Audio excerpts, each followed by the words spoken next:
O que um barco está fazendo no meio de um deserto? Seria de se esperar encontrar uma embarcação marítima mais próxima da costa. Essa é a pergunta que os arqueólogos vinham fazendo há décadas. Em 1888, houve uma tempestade perto de um dos sítios arqueológicos mais importantes do Antigo Egito.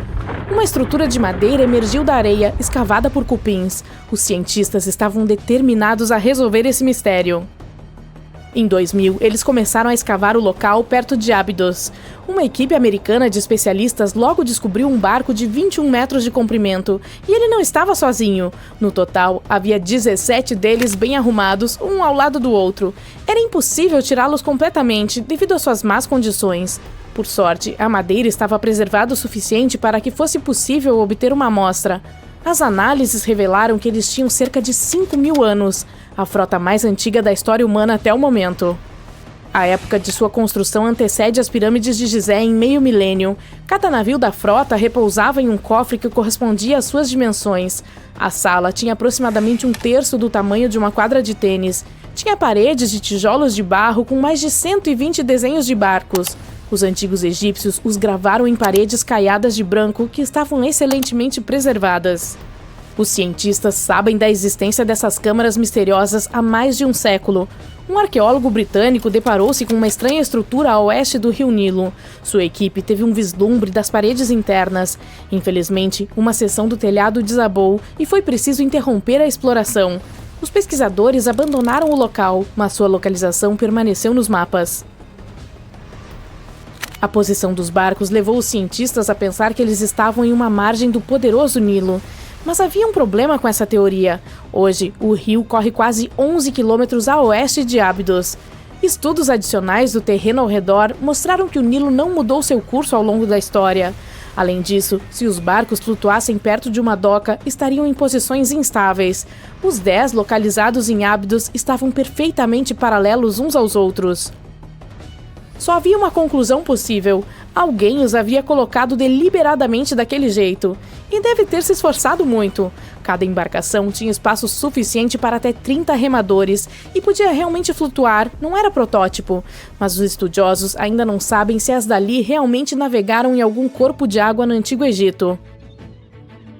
Isso não diminui a importância da descoberta. Anteriormente, os arqueólogos encontravam apenas modelos em pequena escala.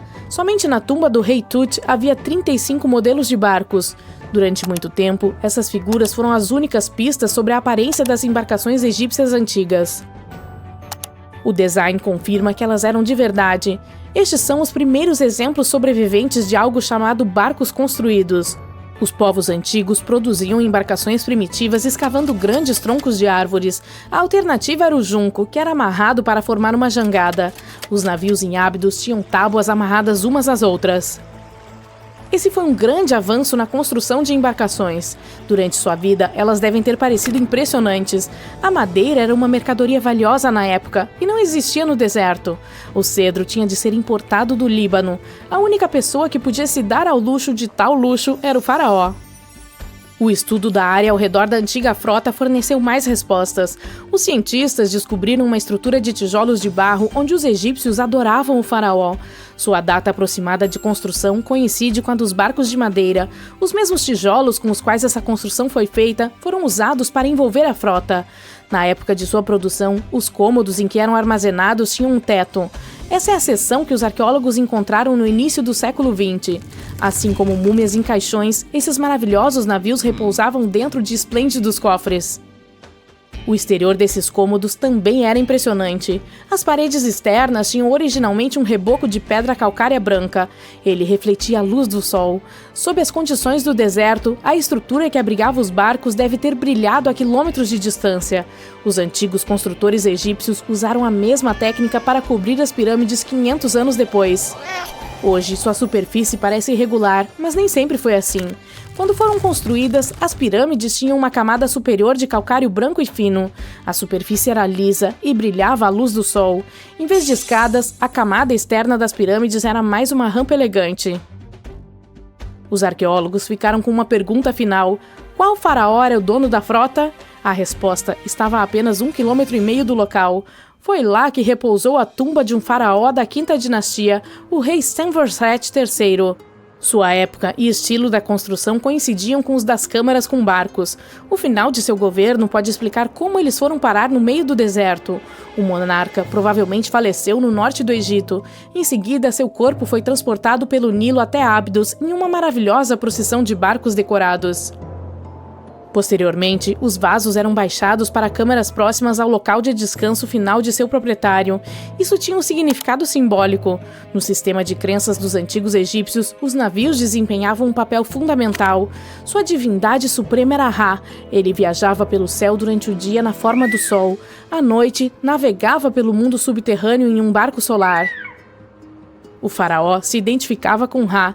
É por isso que ele precisava de embarcações na vida após a morte. Essa era a única maneira de se regenerar, assim como o sol nasce todos os dias acima do horizonte. Essa crença existiu por milhares de anos. O faraó mais famoso, Khufu, também tinha um barco. Os cientistas o encontraram ao lado de sua pirâmide em Gizé. Ele é cerca de 4 séculos mais novo do que a frota em Ábidos, mas o de Khufu era quase 2 vezes mais longo. A Grande Pirâmide de Gizé e a tumba do rei Tut são alguns dos achados arqueológicos mais famosos do Egito, mas há muitos outros segredos escondidos sob as areias intermináveis do deserto do Saara. Recentemente, em 2020, arqueólogos acharam uma cidade perdida lá. Eles a rotularam como a descoberta mais importante desde a tumba do rei Tut em 1922. A cidade de Aten tem cerca de 3.000 anos. Os historiadores esperam que ela lhes dê uma visão única da vida cotidiana dos antigos egípcios. O famoso arqueólogo e egiptólogo Zahi Hawass proclamou o local como uma cidade dourada perdida. Aten localiza-se a cerca de 500 quilômetros ao sul da capital do Egito, Cairo. Fica perto do famoso Vale dos Reis. Os arqueólogos encontraram primeiro seções de paredes de tijolos de barro que se estendiam em todas as direções. Eles descobriram salas completas com ferramentas da vida cotidiana em seu interior. A equipe de pesquisa desenterrou uma padaria, um bairro residencial e um distrito administrativo. Todos datam da época em que a civilização egípcia era a mais rica de sua longa história.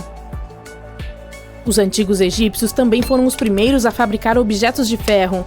Em 1911, os cientistas encontraram um conjunto de contas de ferro perto de uma aldeia no Baixo Egito. Esses são os primeiros artefatos de ferro conhecidos. A descoberta é literalmente de outro mundo. Os povos antigos os fabricaram batendo em um pedaço de meteorito para dar forma. As 9 contas já fizeram parte de um colar ornamentado e agora estão enegrecidas e corroídas, o que é perfeitamente normal para uma peça de joalheria com mais de 5.000 anos. Elas consistem em uma liga de ferro e níquel. Os pesquisadores ficaram impressionados com a habilidade dos antigos joalheiros que processaram as contas. Seu trabalho artesanal é ainda mais impressionante quando se pensa que eles não conheciam as origens estelares do material. A Grande Pirâmide de Gizé também tem uma característica notável. Um grupo de pesquisa internacional investigou a resposta eletromagnética da estrutura às ondas de rádio. Eles descobriram que a pirâmide tem a capacidade de concentrar energia eletromagnética em seu interior. Isso ocorreu dentro de suas câmeras, bem como sob a base da pirâmide. Ela contém uma câmara subterrânea inacabada. Parece que a resposta eletromagnética está ligada às propriedades do calcário, o principal material de construção da Grande Pirâmide. Os resultados da pesquisa podem ter uma aplicação prática. A maneira como as células solares e os nanosensores funcionam poderia ser aprimorada por essa descoberta notável. Uma descoberta macabra ocorreu no Egito há alguns anos. Quer saber mais sobre ela? 16 mãos humanas cuidadosamente enterradas em 4 covas sinistras. A princípio elas não pareciam muito com mãos humanas, pois eram anormalmente grandes, mas eram humanas. Estranhamente só havia mãos direitas, não havia mãos esquerdas à vista. Descobriu-se que isso aponta para a prática de um ritual antigo e sombrio.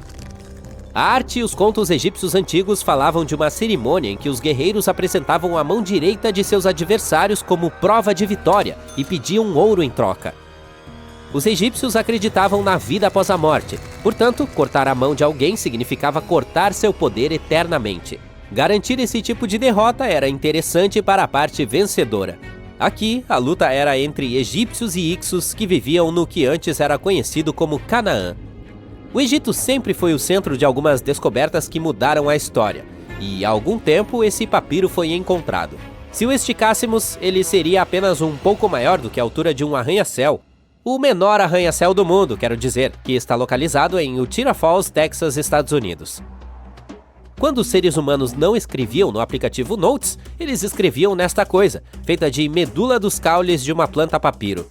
Há cerca de 2000 anos, os egípcios antigos escreveram algo que lembrava um livro, no qual descreviam a maioria de suas tradições funerárias e suas visões da vida após a morte. Ele é considerado um dos textos mais importantes do Egito Antigo e ainda é vendido em livrarias até hoje. Esse antigo manuscrito foi desenterrado de uma câmara localizada ao sul da pirâmide de Djoser, em Saqqara. Ah, sim, Djoser é a pirâmide mais antiga do Egito, e não as pirâmides de Gizé, como a maioria das pessoas pensa. Recentemente, o local de Saqqara ficou repleto de arqueólogos entusiasmados que provavelmente encontraram uma das mais antigas múmias completas do Egito.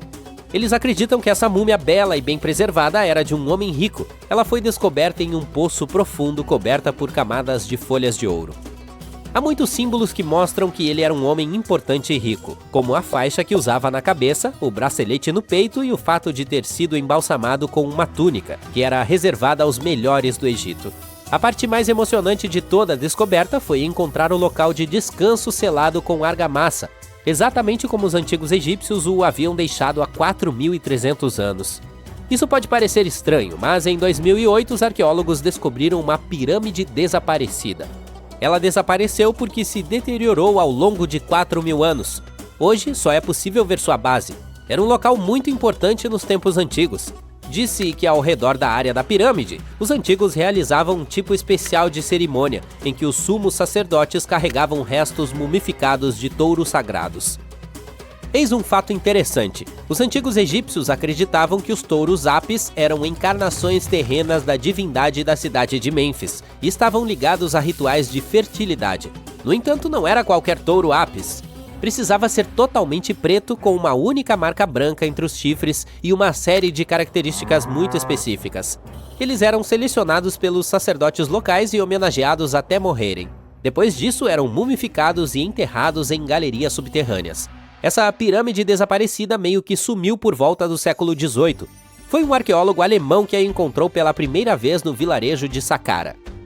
Ele a chamou de pirâmide sem cabeça quando a encontrou pela primeira vez, mas anos depois da descoberta oficial, a areia do deserto apareceu e cobriu tudo.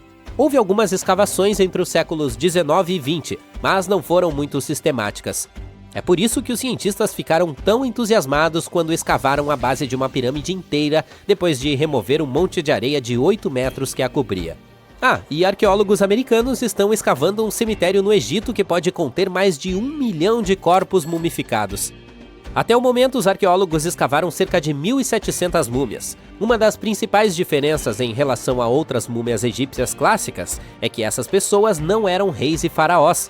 Eram plebeus que provavelmente viveram há cerca de 1.500 anos, quando o Egito era controlado pelo Império Romano e Bizantino.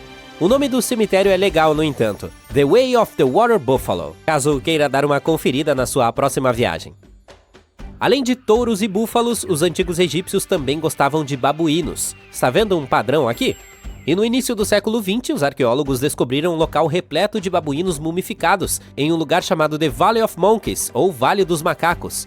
Um animal não teria sido mumificado se não fosse considerado importante. Alguns animais eram mais importantes do que outros, pois estavam ligados a divindades específicas. Os chacais eram ligados a Anubis, o antigo deus da vida após a morte, e os gatos eram comparados à divindade feminina Bastet. Os babuínos eram muito importantes, pois acreditava-se que estavam ligados a Thoth, a divindade da sabedoria e conselheiro de Ra, uma das divindades supremas do Egito. Os arqueólogos que estudaram o interior dos Andals não ficaram muito felizes. Eles acham que esses babuínos foram mantidos dentro de casa e privados da luz do sol durante a maior parte de suas vidas. Eles tinham deficiências extremas de vitamina D e eram mal alimentados. Talvez Thoth tenha se irritado com os guardiões dos babuínos. É só um palpite. Como nunca há um dia entediante para os arqueólogos no Egito, eles também encontraram múmias humanas com línguas de ouro. Como os egípcios eram muito ligados à vida após a morte, eles acreditavam que línguas de ouro poderiam ajudar uma pessoa a falar quando ela passasse para o outro lado. Quero dizer, é uma hipótese remota, mas por que não? Algumas dessas múmias foram colocadas em caixões de madeira com artigos como colares, cerâmica, artefatos de ouro em forma de flores de lótus e escaravelhos. e iPhones. Brincadeirinha. Um novo templo também foi descoberto recentemente no Egito. Os cientistas acreditam que ele foi dedicado a homenagear Zeus Cássius. Essa divindade seria o cruzamento entre Zeus, a todo-poderosa divindade grega do céu, e o Monte Cássius. Ao escavar a península de Sinai, no Egito, os arqueólogos avistaram 2 colunas de granito rosa saindo do solo. E, bingo! Eles acreditam que essas colunas representavam o portão da frente do templo e desmoronaram durante um terremoto há muitos anos. E por falar em divindades, não havia apenas divindades super sérias. Recentemente, cientistas descobriram um anel de ouro em uma cidade ao sul do Cairo. Não, Frodo não é mágico. Era um anel de ouro normal, mas tinha a representação da divindade dos prazeres e das festas, originalmente chamada Bes. Essa divindade é frequentemente descrita em textos sagrados como um anão gordinho e feliz. Atualmente, muitas das tatuagens que fazemos são desprovidas de qualquer sentido e são feitas apenas para fins estéticos. No entanto, no Egito Antigo, as mulheres faziam tatuagens como um símbolo de proteção para o parto. Pelo menos é o que os cientistas pensam. Na região do Nilo foram encontradas algumas múmias que tinham tatuagens bem preservadas, o que é uma raridade, pois a pele se deteriora com muita facilidade. 2 dessas mulheres tatuaram a parte inferior das costas, e os desenhos eram simples. Havia principalmente imagens, incluindo o mesmo anão rechonchudo de que acabamos de falar, Bes. Ele também tinha uma imagem lateral como protetor das mulheres durante o parto. Você acreditaria em mim se eu te dissesse que os antigos egípcios inventaram os robôs? Não? Bem, é porque isso não é totalmente verdade. Claro, eles eram astrônomos, matemáticos e engenheiros, e de alguma forma também incluíram uma invenção excêntrica nesse pacote, uma divindade automatizada que alguns cientistas chamam de Hathor. Essa estátua de madeira estava no Metropolitan Museum of Art há anos, até que alguém percebeu seu segredo. Com a ajuda de uma máquina de raios-x, os especialistas descobriram um sistema operacional mecânico dentro dela. O eixo semelhante a uma polia vai do ombro da estátua até a sua perna esquerda. Quando o sistema gira, a estátua levanta e abaixa sua mão. Ei, me escolha, me escolha! Levantei a mão bem alto! Estamos em 1898 e você está participando de escavações em Saqqara. Esse lugar não muito distante do Cairo está repleto de tumbas e pirâmides antigas. Você está no clima de Indiana Jones e espera encontrar algo realmente fenomenal e ficar famoso. Ouro, manuscritos, mapas do tesouro, múmias de faraós famosos. Espere, um pássaro de madeira? Você está realmente desapontado, pois mais parece um brinquedo comum. Um brinquedo antigo, mas ainda assim... Mal sabia você que, anos depois, alguém diria que seu pássaro era, na verdade, um antigo monoplano. O artefato, apelidado de Pássaro de Saqqara, é feito de madeira de figueira do faraó. O pássaro tem uma envergadura de apenas 18 centímetros e pesa cerca de 40 gramas. Um souvenir original perfeito do Egito, eu diria. Ele tem mais de 2.000 anos e parece bem simples, sem nenhum entalhe de penas ou outros ornamentos intrincados. No entanto, tem um bico e olhos, o que faz com que nosso achado se pareça com um falcão, o emblema da divindade Horus. Sua cauda é bastante incomum, pois é quadrada, estranhamente ereta e parece que a parte afundada dela era o lugar de uma peça que agora está faltando. Os seres humanos adoram resolver um bom mistério, por isso houve várias tentativas de explicar o uso do passarinho. A primeira, muito simples, é que se tratava de um objeto cerimonial. A segunda ideia é que se tratava de um brinquedo para uma criança de uma família abastada. Poderia ter sido uma espécie de bumerangue, que era um conceito popular no Egito Antigo. Depois houve uma teoria de que o pássaro havia sido usado como um catavento. Mas essa teoria foi desmentida, pois a figura não tem nenhum furo ou marca, exceto o que foi feita no Museu do Cairo para fixar o artefato em exposição. Portanto, não havia como pendurá-la no passado. Quase um século depois que a ave foi encontrada, o egiptólogo Dr. Khalil Messerra propôs uma nova teoria de que poderia ter sido um modelo de um monoplano. Ele acreditava que a ave não tinha um plano de cauda horizontal. Por outro lado, suas asas estavam dispostas em um ângulo reto, semelhante aos dos aviões modernos. Ela poderia ter funcionado para gerar a sustentação aerodinâmica necessária para os voos. O Dr. Messerra também afirma que, naquela época, era comum colocar em tumbas modelos em miniatura de invenções tecnológicas. Então, será que os antigos egípcios realmente inventaram o avião em 200 a.C.? Isso faria com que os irmãos Wright, que são considerados os inventores da aviação, ficassem muito chateados. Eles fizeram um de seus primeiros voos somente em 1903. Só há uma maneira de saber com certeza, e é testando o modelo. Mas você sabe, o Museu Egípcio no Cairo dificilmente deixaria uma de suas estimadas peças voar como um brinquedo. É por isso que o designer de planadores Martin Gregory construiu um modelo semelhante, desta vez de madeira de balsa, e concluiu que mesmo com a falta do plano de cauda, o avião não voaria muito bem. Caso resolvido? Não é bem assim. Isso não pareceu convincente o suficiente para o History Channel. Então eles convidaram Simon Sanderson, um especialista em aerodinâmica, para construir outra réplica do pássaro. Ele o testou em condições climáticas semelhantes às do Egito e ficou impressionado com as habilidades do pequeno avião. Portanto, se de fato foi inventado o protótipo de um avião na época dos faraós, esse seria um bom exemplo de um Woopard, que é na verdade um artefato fora do lugar, um objeto que está muito à frente de seu tempo em termos de tecnologia ou história. E o pássaro de Saqqara não é o único exemplo desse conceito revolucionário. Em 1901, um grupo de mergulhadores recuperou o mecanismo de Anticítera de um naufrágio perto da ilha grega de Anticítera. Ele foi apelidado de o primeiro computador analógico do mundo e atualmente é datado de cerca de 100 a.C. O mecanismo de bronze podia informar as posições do Sol, da Lua, dos planetas e das estrelas, bem como a fase lunar, as datas dos próximos eclipses solares e até mesmo a velocidade com que a Lua se move no céu. Ninguém sabe ao certo quem o usou e como ou onde ele foi feito, mas é óbvio que ele é extremamente preciso e muito avançado para a sua época. Os primeiros vasos sanitários com descarga do mundo foram inventados em meados do século XX. Brincadeira! Os antigos minoanos da ilha mediterrânea de Creta e a civilização do Vale do Indo tiveram essa brilhante ideia ao mesmo tempo, há cerca de 4.000 anos. O encanamento e o saneamento eram tão bem feitos que ninguém conseguiu projetar algo melhor até 2.000 anos depois. Um antigo banheiro minoano foi descoberto no Palácio de Knossos. Parece que tinha um assento de madeira colocado sobre um túnel que direcionava a água de um reservatório no telhado para um esgoto subterrâneo. Outras variedades recebiam água de jarros. Somente os super ricos podiam se dar ao luxo de toda essa glória. Portanto, se você quisesse comprar um imóvel naquela época, o vaso sanitário com descarga seria um sinal revelador de que você estava em um bairro rico. As portas automatizadas se tornaram uma invenção legal e aparentemente nova em 1931, mas a tecnologia por trás delas é na verdade muito mais antiga. Pense no século I d.C. O matemático e engenheiro Heron de Alexandria criou um sistema hidráulico para abrir e fechar portas de templos. Para colocá-lo em ação, era necessário acender um fogo para produzir calor. Havia um vaso de bronze sob o fogo, cheio até a metade com água. O inventor conectou o vaso de bronze a recipientes que funcionavam como pesos. Quando o fogo estava aceso, a água se movia para os recipientes. Eles desciam e puxavam as cordas.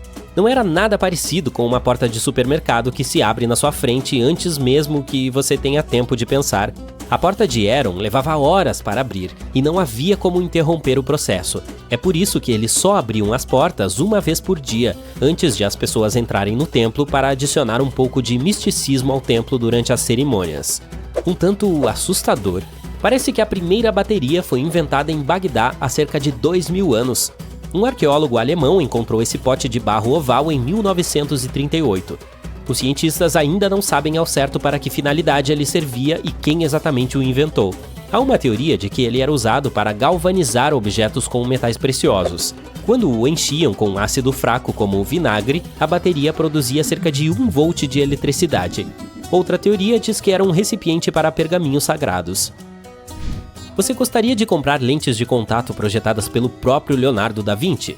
Em 1508, ele inventou uma lente de vidro com um funil em um dos lados. Você deveria usá-la e colocar água dentro dela para melhorar sua visão. Soa um pouco desconfortável, não é? Então, cerca de um século depois, o cientista francês René Descartes decidiu aprimorar a ideia e fazer com que a córnea entrasse em contato com as futuras lentes. Lentes de contato, porque elas entram em contato com seus olhos, entendeu? O tubo de vidro cheio de líquido ajudava a melhorar a visão, mas infelizmente era impossível piscar. 2 séculos e meio depois, novas tecnologias na indústria do vidro permitiram que os cientistas projetassem lentes de contato que se encaixavam no olho e até permitiam que o usuário piscasse. Obrigado, pessoal! Ainda assim, essas lentes eram feitas de vidro soprado pesado e não deixavam o olho respirar. Cerca de 50 anos depois, as lentes de contato tornaram-se plásticas, leves, inquebráveis e resistentes a arranhões, mas ainda cobrindo todo o olho. E então, em 1948, um técnico óptico inglês, Kevin Toohey, acidentalmente lixou uma lente de plástico e descobriu que ela ainda permaneceria no lugar mesmo se cobrisse apenas a córnea. Imagine que você mora em Londres no século XIX e precisa enviar uma mensagem para Nova York. Levaria cerca de 10 dias para chegar lá de navio. Portanto, quando o tempo de entrega passou de dias para horas em 1858, foi uma verdadeira sensação. A primeira mensagem foi enviada pela própria Rainha Vitória. Tudo isso foi possível graças a um cabo telegráfico transatlântico que corria sob o oceano. Infelizmente, a nova invenção durou apenas algumas semanas. Foram necessários anos para trazê-la de volta à vida. Algo empolgante e meio inesperado surgiu entre as rochas do Vale de Ica, no Peru. Os ossos de uma baleia realmente antiga, que viveu há quase 40 milhões de anos. No início, ninguém ficou realmente impressionado, porque os ossos encontrados eram grandes e de formato estranho. Então as pessoas pensavam que estavam olhando para pedras gigantes. Assim, isso também é legal, mas as coisas ficaram muito melhores quando eles perceberam que aqueles eram os restos de um animal antigo muito grande que vagava ao longo da costa do antigo Peru. Além disso, provavelmente era a criatura mais pesada que já existiu. Desculpe, baleia azul, eu sei que você se esforçou muito para chegar ao topo. O comprimento de mais de 30 metros e o peso de mais de 200 toneladas lhe deram o status de maior animal do nosso planeta.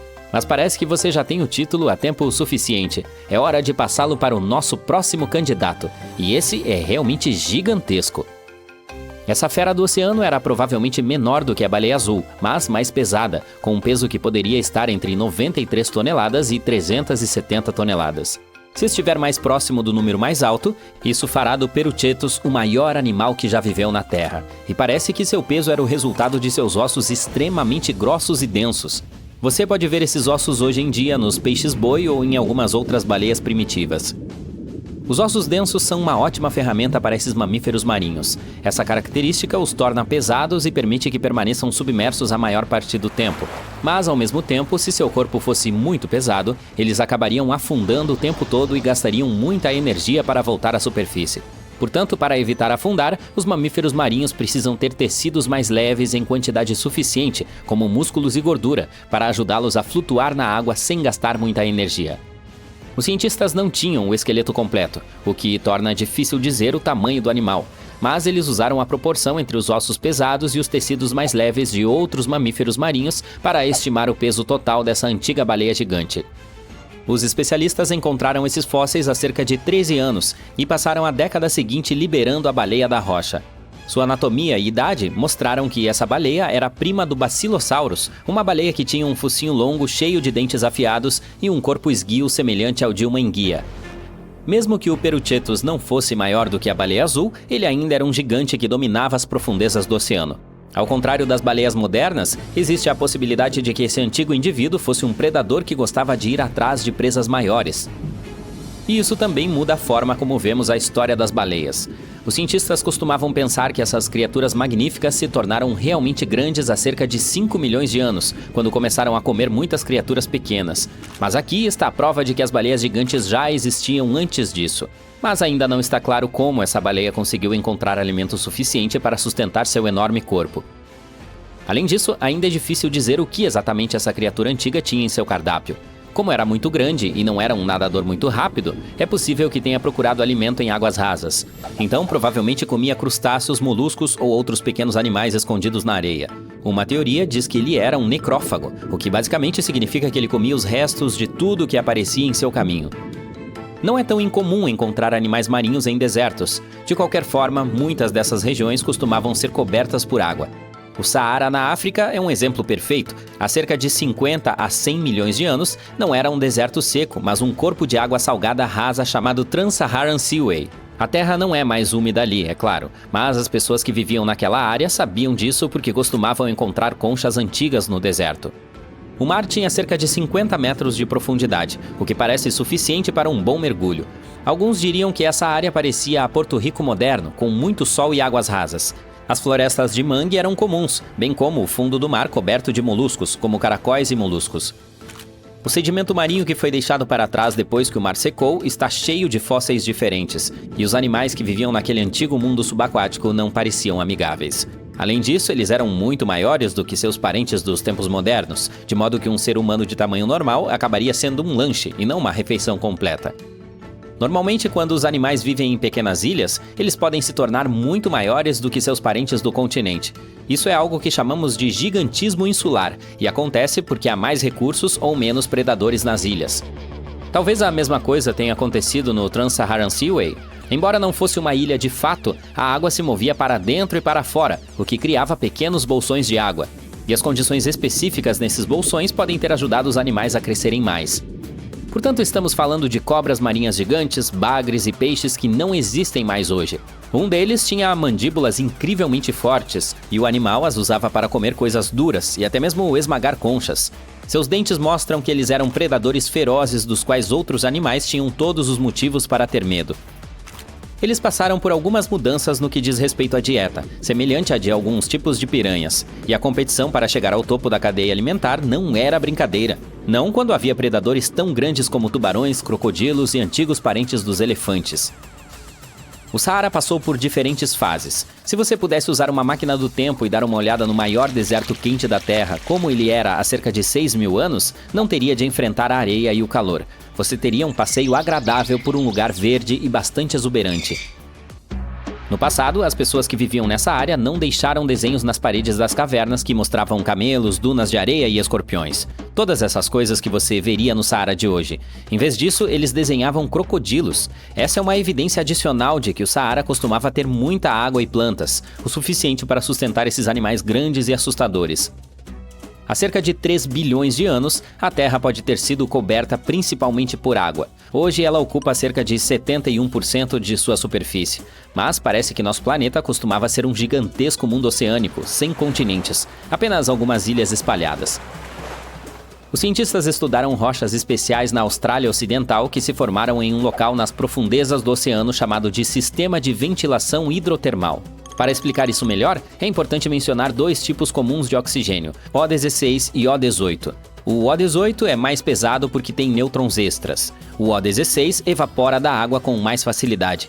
E quando os pesquisadores estudaram um antigo fundo oceânico, encontraram muito O18, mais do que nos oceanos atuais. Dessa forma, eles perceberam que a Terra antiga tinha menos terra seca do que a Terra atual. A Austrália é um bom local para realizar esses estudos, porque há muito tempo também costumava ser um belo lugar com animais de grande porte e florestas tropicais exuberantes. Mas com o passar do tempo, a Terra ficou mais seca, e a Austrália teve mais desertos formados, como o grande deserto de Victoria. As florestas tropicais permaneceram apenas nas bordas do continente. O que acontece com os desertos em todo o mundo é chamado de desertificação. É quando a terra que costumava ser boa para o cultivo se transforma em um deserto ou algo semelhante. Nosso planeta muda com o tempo, juntamente com seu clima. Mas a desertificação também ocorre devido às atividades humanas, como mineração, agricultura e construção de cidades. E quando a terra se transforma em um deserto, isso é um problema, porque ela não pode mais sustentar pessoas e animais. Os alimentos não crescem ali, não há água limpa suficiente e os animais perdem suas casas. Para ajudar a resolver esse problema, há um plano com o qual muitos países concordaram. Eles decidiram trabalhar com os agricultores para cuidar da terra, consertar áreas danificadas e gerenciar melhor a água. Em suma, para tornar nosso planeta um lugar melhor para a vida. A pirâmide mais antiga do mundo foi construída durante a última era glacial. E nem estou me referindo ao Egito. Estou dizendo que nossos ancestrais podem ter construído uma pirâmide há 27.000 anos em Java Ocidental. Gunung Padang não é exatamente uma pirâmide gritante, é mais um monte com enormes pedras espalhadas por toda parte. Mas a população local parece reverenciá-la, e isso há séculos. Foi só recentemente que as autoridades indonésias decidiram escavar um pouco mais fundo para ver o motivo de tanto alvoroço. Elas acabaram encontrando os restos de um assentamento humano. Isso foi bastante inesperado, já que o monte é bastante alto. Essa escavação só poderia provar que havia humanos na área desde 45 a.C., o que parece razoável. Coube a um geólogo indonésio chamado Danny Hillman provar que Gunung Padang é a primeira pirâmide do mundo. Ele usou todos os tipos de novas tecnologias para apoiar sua afirmação.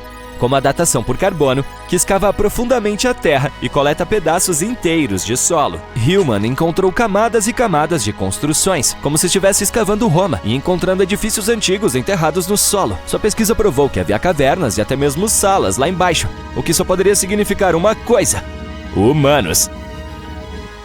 Quanto às rochas localizadas no topo do monte, elas provavelmente foram estrategicamente colocadas pelas pessoas que viviam ali na época. Elas precisavam de um lugar para meditar, então organizaram as coisas de forma harmoniosa. Suas superfícies lisas não seriam resultado de anos de erosão, mas obras de grandes esculturas. Os Michelangelos daquele tempo, digamos.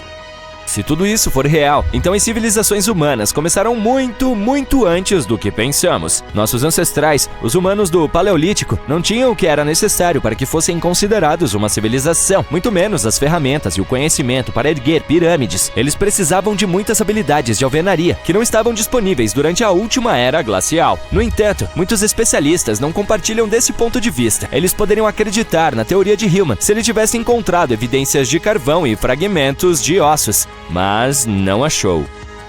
Flint Dibble, outro arqueólogo, diz que, sem indícios concretos de atividade humana, não há prova de uma pirâmide real. Nesse caso, tudo que os dados provam é que o solo do monte data de 27 mil anos atrás. Ele acha que as rochas no topo do monte simplesmente escorregam colina abaixo, como as rochas normalmente fazem. Somente uma sociedade complexa teria conseguido construir uma pirâmide escalonada. Mas, de acordo com Bill Farley, o arqueólogo americano, não há razão para acreditar que havia assentamentos na Indonésia durante a última era glacial.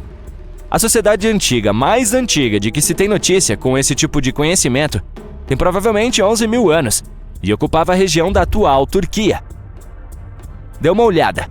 Göbekli Tepe também não é uma pirâmide, mas a construção monolítica mais antiga feita por humanos. No período neolítico, muitas pessoas se estabeleceram ali, e há provas disso. Por exemplo, as paredes do local estão cobertas de desenhos antigos de roupas e animais selvagens. Até recentemente, o título de pirâmide mais antiga do mundo pertencia a uma construção de 3 lados, conhecida como Djoser, no Egito. Ela está localizada a apenas alguns quilômetros ao sul do complexo de Gizé, em uma cidade chamada Saqqara, e entrou para a cultura popular mais de uma vez. No século XVIII, tornou-se uma característica comum nas pinturas europeias. Os jovens da elite cultural faziam um grand tour pelo mundo e Saqqara estava no topo da lista deles. Ela também foi apresentada no videogame Assassin's Creed, com uma representação digital muito mais precisa do que muitos desenhos históricos do local. Isso era algo muito importante no Egito Antigo, construir pirâmides para os reis passarem suas vidas após a morte. E se você achava que a de Khufu era a mais antiga do mundo, bem, Djoser foi erguida 70 anos antes.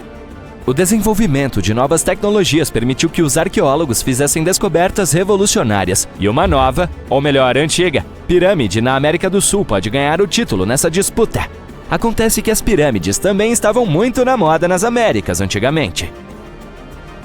Entre elas estão as icônicas do complexo de templos de Tikal, na Guatemala. As mesmas que apareceram no filme Star Wars 4. Mas para achar a mais antiga das Américas, é preciso ir ao Peru. Nas profundezas do deserto peruano, os arqueólogos se depararam com uma metrópole antiga e extensa conhecida como Caral. A princípio, eles acreditavam que o assentamento era muito recente, pois o local era complexo demais para que a tecnologia antiga pudesse lidar com ele. Como dissemos, trata-se de uma cidade desértica, como Las Vegas, mas sem toda a estrutura. Isso significa que não há acesso fácil à água. E para que locais assim prosperem, eles precisam de um sistema de irrigação considerável, o que nos leva de volta às tecnologias complexas. Os peruanos surpreenderam a todos com essa nova descoberta. Seu sítio era enorme, preenchido com um anfiteatro, casas e edifícios religiosos. Tudo isso provavelmente se estendia por 370 acres. E quando os cientistas foram testar sua hipótese inicial, usando datação por radiocarbono, descobriram que a cidade provavelmente surgiu por volta de 2027 a.C. No local, os arqueólogos encontraram 6 pirâmides que possivelmente são anteriores à de Saqqara. Até onde se sabe, as duas civilizações coexistiram no mesmo período, em partes opostas do mundo. Mas como os pesquisadores não conseguem identificar a idade exata das pirâmides de Caral, é muito difícil adivinhar qual concluiu a sua primeiro. Se ao menos tivéssemos uma bola de cristal. Acontece que a forma de uma pirâmide é algo que a natureza é capaz de produzir por conta própria, nos deixando um pouco confusos. Um exemplo clássico é Yonaguni, também conhecido como a Atlântida do Japão. O monumento inteiro tem o tamanho aproximado de 5 campos de futebol e a altura de um prédio de 5 andares. Exploradores e cientistas acreditam que Yonaguni data de 10 mil anos atrás. Para o principal geólogo marinho do Japão, o professor Masaki Kimura, Yonaguni é o patrimônio de uma civilização perdida. Kimura mergulhou para explorar as ruínas mais de 100 vezes nos últimos 10 anos. Para ele, há sinais claros de atividade humana lá embaixo. Deu uma olhada nessa piscina de formato triangular na superfície do monumento. Kimura acredita que é uma prova real da existência de humanos, pois esse côncavo em formato de triângulo é um símbolo histórico de fontes de água na região.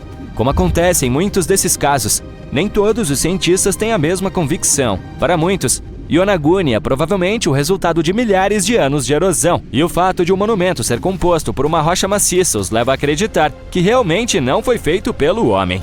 É claro que essas enormes colunas de basalto podem parecer as ruínas de um palácio, mas são provavelmente o resultado da intensa atividade vulcânica na região.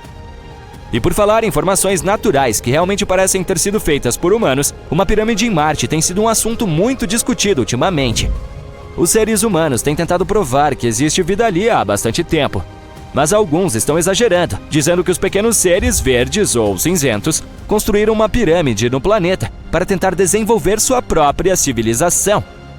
Essa foto foi tirada há mais de uma década pela Mars Reconnaissance Orbiter, a MRO, mas começou a ressurgir recentemente.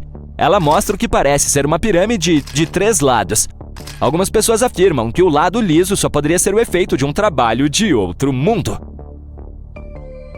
Então, a ciência chega e explica que Marte abriga um dos sistemas de cânions mais profundos de todo o Sistema Solar. A chamada pirâmide está localizada na região conhecida como Kandor Chasma. Ela tem um monte de formações semelhantes que nada mais são do que o resultado da erosão. Aparentemente, não há nada de sobrenatural acontecendo ali. Em novembro de 1922, um menino caminhou pelas montanhas do deserto do Egito e descobriu alguns degraus antigos esculpidos na rocha. Posteriormente, esse achado se tornou uma das maiores e mais significativas descobertas arqueológicas do mundo. O degrau fazia parte da tumba intocada de Tutankhamon. Os arqueólogos encontraram cerca de 5.000 objetos antigos, incluindo joias, tecidos, vasos pintados e máscaras funerárias. Você provavelmente já viu algum, que se tornou um dos atributos mais reconhecíveis do Antigo Egito. Mais de 100 anos se passaram desde então, e agora a humanidade finalmente se aproximou de outra revelação em grande escala, a tumba de Cleópatra. Essa rainha foi a última governante ativa do reino Ptolomaico do Egito, e ocupou o trono de 51 a 30 a.C. Há muitos registros antigos sobre Cleópatra, seu reinado e sua personalidade em comum, mas até agora ninguém havia descoberto os segredos sobre sua morte e o local do sepultamento. Então, a arqueóloga Kathleen Martinez vem estudando registros antigos e templos ao redor de Alexandria por décadas, e concluiu que a tumba da rainha deveria estar localizada sob a antiga Taposiris Magna, fundada em 280 a.C. Essa era uma grande cidade na costa norte do Egito, onde dezenas de milhares de pessoas se dedicavam ao comércio e à indústria. E parece que as suposições da doutora Martinez estavam corretas. Ela e um grupo de arqueólogos descobriram um túnel subterrâneo secreto perto de Alexandria, com cerca de 1 quilômetro e 300 metros de comprimento. Ele foi cortado na rocha sob o templo de Taposiris Magna. Durante outras escavações, foram achadas muitas coisas que indicam que a tumba de Cleópatra está nas profundezas do local. Também é possível que ela esteja enterrada ali junto com o comandante romano Marco Antônio. De acordo com registros antigos, ele e Cleópatra se amavam e juntos se opuseram ao Senado romano, que declarou Marco Antônio um traidor. O fato de desastres naturais terem ocorrido no território de Taposiris Magna por milhares de anos pode complicar as escavações. Terremotos e inundações destruíram a cidade e possivelmente inundaram seus túneis subterrâneos. Mas os especialistas esperam que a antiga tumba permaneça intocada e que esconda muitos tesouros e registros sobre a vida real do Antigo Egito durante o reinado da última dinastia. Há uma chance de que as escavações sejam feitas debaixo d'água e na lama. Isso exigirá muito tempo e recursos financeiros, mas os arqueólogos têm certeza de que valerá a pena. De qualquer forma, é muito cedo para dizer que Cleópatra está realmente enterrada lá, mas os cientistas encontraram muitas coisas no túnel que indicam o fato, incluindo vasos de barro, dezenas de moedas com a imagem dela e de Alexandre o Grande, bem como um busto com a imagem da rainha egípcia. Ela ainda é uma das personalidades mais populares do Egito e em pé de igualdade com Ramsés III e Tutankhamon, tendo inspirado muitos filmes, pinturas e livros. Mas o que a tornou tão popular? Ela ficou famosa por sua inconsistência. A monarca era uma governante bonita e inteligente que tirou o Egito da crise e o transformou em uma potência próspera. Textos árabes medievais dizem que ela conhecia química, matemática e filosofia e pode ter escrito vários livros científicos. Sabia vários idiomas e tinha excelentes habilidades diplomáticas. Ao mesmo tempo, há muitas lendas de que era uma mulher fatal que deixava muitos homens loucos. Entretanto, não há evidências de que sua beleza fosse incomparável.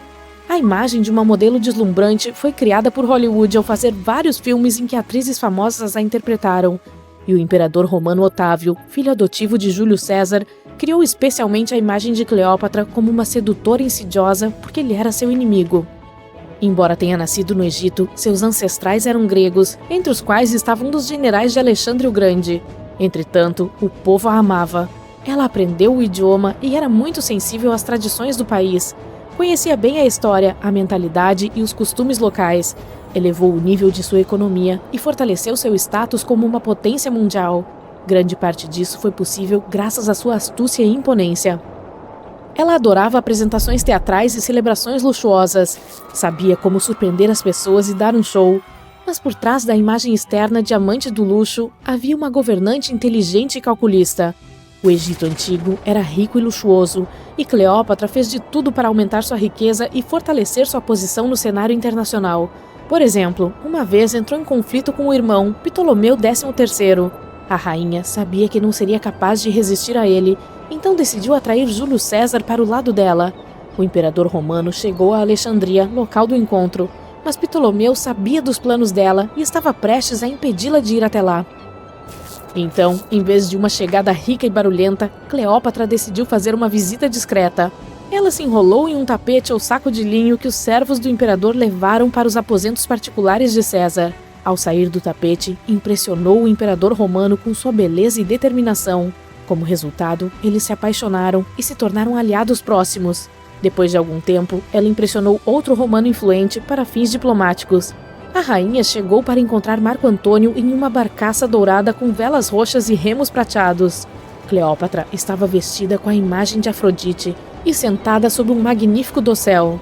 Seus servos se vestiam como cupidos, sopravam um leque e queimavam incenso.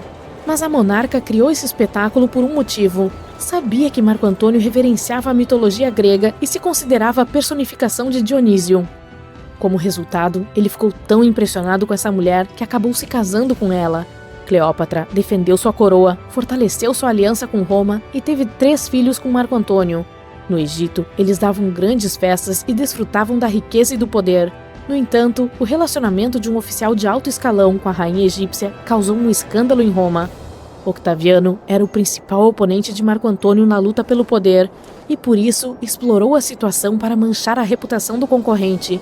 Ele usou propaganda para fazer de Cleópatra uma sedutora insidiosa aos olhos dos cidadãos romanos e acusou o governante de sucumbir aos encantos dela. O Senado romano apoiou Otávio e declarou a monarca como inimiga.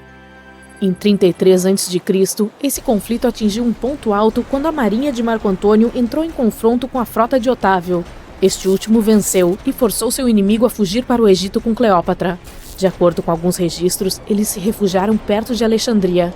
Perseguidos pelos romanos, se esconderam em um dos palácios da monarca e encontraram seu fim.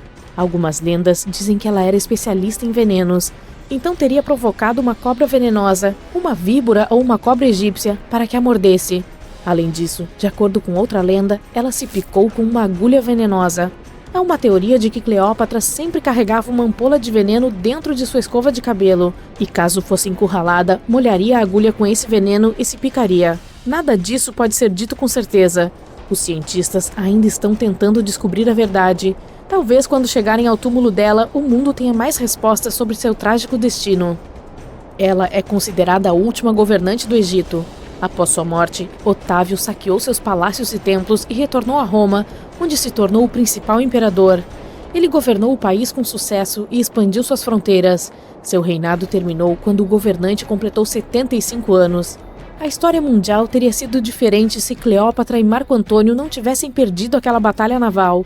A propósito, você sabia que se passou mais tempo entre o reinado de Cleópatra e o voo de Neil Armstrong para a Lua do que entre o reinado da rainha egípcia e a construção da Grande Pirâmide de Gizé?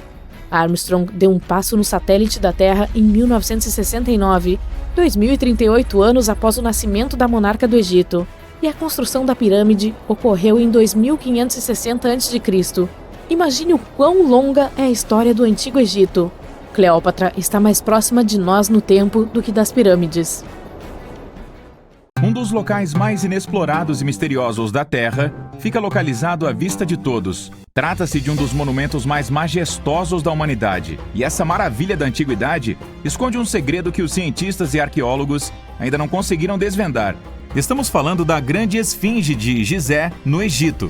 Essa escultura gigante de um leão com cabeça de humano foi esculpida na pedra cerca de 4.500 anos atrás. Os especialistas ainda não sabem a data exata de sua criação e também não têm ideia de quem a criou, nem a finalidade. Há muitas suposições e teorias, mas nenhuma foi confirmada. A maioria das pessoas já viu essa escultura incrível em fotografias ou na vida real, mas quase ninguém sabe o que está escondido debaixo dela. A estátua da Esfinge foi esculpida em uma única pedra calcária. Ela foi pintada. Os resquícios de pigmento sobre sua superfície provam isso. Em um passado distante, era muito mais brilhante e colorida do que hoje. Mesmo após tantos milhares de anos, sua grandiosidade não diminuiu. E, por falar nisso, Esfinge não é seu nome verdadeiro. Ele foi inventado pelos gregos cerca de 100 anos ou mais após sua criação. Inicialmente, os egípcios chamavam a obra de Horem Akhet. Há muitas lendas e teorias que dizem que a Esfinge foi criada por uma razão. É como um cão de guarda que vigia o sarcófago do faraó e os segredos do Antigo Egito. Essas lendas se tornaram mais convincentes quando os arqueólogos descobriram entradas ocultas nos pés do monumento. Eles acreditam que estas passagens secretas são o começo dos túneis que levam aos salões onde estão os tesouros. Há inúmeras histórias na internet que afirmam que a Esfinge esconde a Sala dos Registros, um repositório cheio de conhecimentos secretos e antigos. Um dos principais artefatos desse repositório é supostamente o registro do antigo estado místico de Atlântida. Segundo a lenda, a biblioteca inteira dessa cidade foi mudada para debaixo da Esfinge. A entrada para esse local deve estar localizado perto da pata direita. Muitos arqueólogos tentaram encontrar essa passagem, mas voltaram de mãos vazias. Outra coisa, há muitas imagens com diagramas detalhados da cidade subterrânea, que é formada pela rede de túneis e câmaras abaixo da Esfinge. Dizem que há estruturas tão altas quanto prédios de 12 andares escondidos debaixo da terra. Mas não há evidência alguma disso. Milênio após milênio, arqueólogos continuam explorando essa escultura misteriosa. Ao mesmo tempo, muitos egípcios não querem saber mais sobre ela. Eles temem despertar algo sobrenatural. Em 1998, cientistas descobriram túneis que levavam a cavernas vazias debaixo da obra. Eles encontraram evidências de escavações anteriores por lá. É bastante provável que alguém tenha encontrado os tesouros e os levado embora. Há quem acredite que os egípcios acharam algum tipo de artefato abaixo do monumento com o poder de tecnologias avançadas e desconhecidas. O objeto seria tão poderoso que poderia mudar o curso da história. Claro, em sua maioria, as teorias são apenas contos da carochinha inventados por quem adora uma conspiração. Mas é fato confirmado que a Esfinge esconde um sistema de cavernas e salas. Há tantos rumores sobre ela que é impossível distinguir o que é verdade do que é falso. De qualquer modo, é difícil e perigoso estudar a escultura, pois escavações ativas podem acabar destruindo-a. As entradas para as salas subterrâneas também podem ser bloqueadas por pedras e se perderem para sempre. E mais, explorações mais detalhadas requerem muito dinheiro e nem sempre é fácil encontrar patrocínio. Mas o maior empecilho continua sendo o risco. Não há garantia de que as pessoas conseguirão sair dos labirintos subterrâneos. Por todos esses motivos, é que os cientistas e arqueólogos vêm explorando essa estrutura majestosa por tanto tempo. Outro monumento arquitetônico famoso por guardar segredos é o Monte Rushmore, em Dakota do Sul, nos Estados Unidos. Todos admiram as imagens dos rostos dos presidentes norte-americanos esculpidas na pedra, mas poucos imaginam que existe uma sala secreta escondida atrás da cabeça de Abraham Lincoln. O arquiteto do Monte Rushmore quis esculpir lajes na pedra com registros das principais fases da história do país. Mas seu plano era complicado demais para ser executado. Então, ofereceram a ele implementar a ideia em escala muito menor, construir uma sala secreta dentro da montanha. A ideia era guardar aquele conhecimento para que as gerações futuras sempre se lembrassem da história norte-americana. Infelizmente, o arquiteto não teve tempo de terminar seu trabalho. A construção ficou parada por várias décadas, mas no fim dos anos 90, o projeto foi retomado e painéis de esmalte de porcelana com registros da história dos Estados Unidos foram colocados na sala. É possível que essas placas ficarão guardadas lá dentro para sempre, mas as pessoas não conseguem vê-las, pelo menos não agora. O local está inacessível a turistas, já que é muito difícil entrar ali. Existe outra sala secreta que fica dentro do edifício Empire State. Na verdade, nem é uma sala, é um local onde se pode tirar fotos legais. Quase todos os turistas se reúnem na plataforma de observação do 86º andar para apreciar uma linda vista de Manhattan. Mas existe outra plataforma, com janelas panorâmicas no 102º andar. Há muito menos gente por lá, pois quase ninguém sabe sobre esse lugar. Felizmente, o acesso a essa plataforma está aberto ao público, e você provavelmente não terá que esperar um tempão em uma fila para tirar uma foto.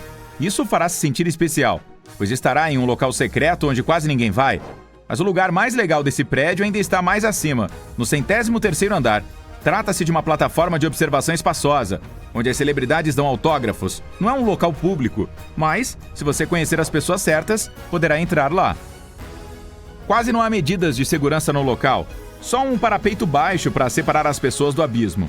É por isso que multidões são proibidas de ir lá. Não é fácil chegar a esse lugar e você certamente não conseguirá sem a ajuda de um guia.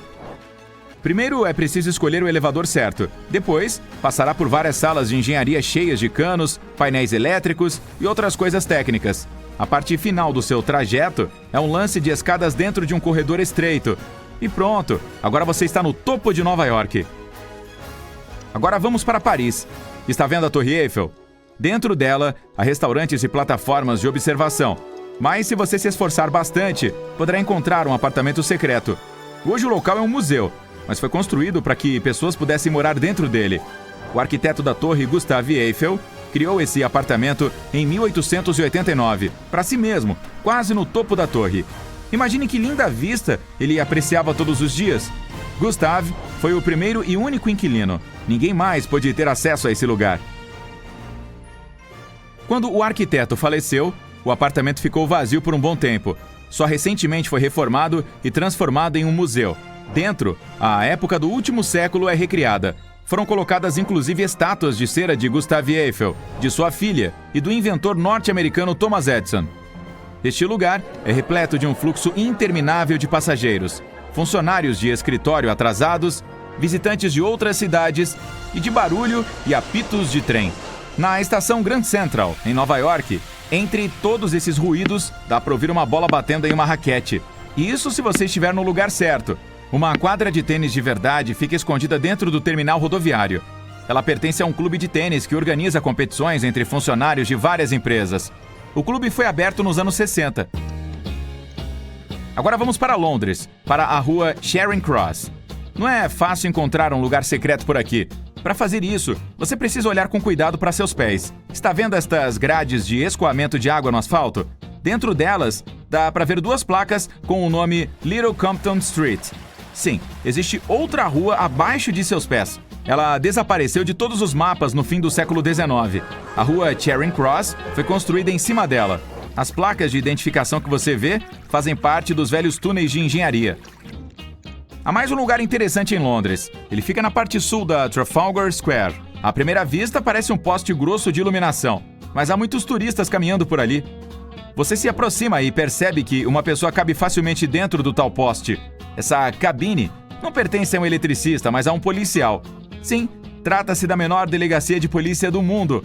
Ela foi construída na década de 1930 e usada como posto de vigia. Os policiais se revezavam para sentar lá e vigiar a Trafalgar Square, que sempre atraiu muitos trombadinhas de outros tipos de criminosos.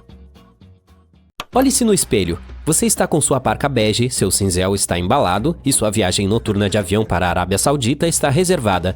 Você sabe o que isso significa, certo?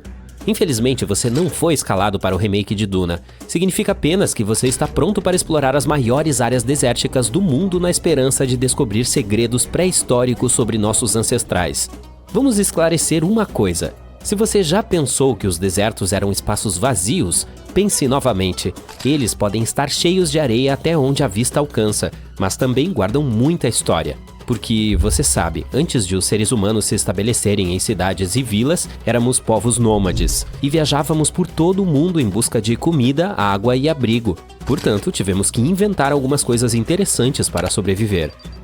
Como essa coisa que foi encontrada no deserto da Arábia Saudita. Você tem alguma ideia do que poderia ter sido? Durante muitos anos, os cientistas discutiram as origens e o uso de estruturas enormes como essas. Parece que os neolíticos eram muito mais inteligentes do que pensávamos. Eles não passavam o tempo todo em volta do fogo esculpindo armas em pedra. Não, também estavam praticando suas habilidades arquitetônicas. Essas enormes estruturas de pedra são chamadas de pipas do deserto. Porque se você olhar para elas de longe, bem, elas se parecem com pipas. Os arqueólogos chegaram ao consenso de que essas pipas eram usadas para atrair os animais. Dessa forma, seria mais fácil para nossos ancestrais garantir o alimento de sua semana. Mas isso não é tudo. Dê uma olhada nessas estruturas monolíticas aqui. Elas nos mostram que nossos ancestrais provavelmente desenharam nas rochas a planta do que iriam construir no solo, exatamente como os arquitetos modernos. As pipas do deserto podiam ter quilômetros de comprimento, então eles desenhavam um plano antes de construí-las de fato. A característica mais surpreendente de todas é que essas pipas foram construídas antes mesmo de coisas como o Stonehenge. Estamos falando de cerca de 7.000 a 9.000 anos atrás.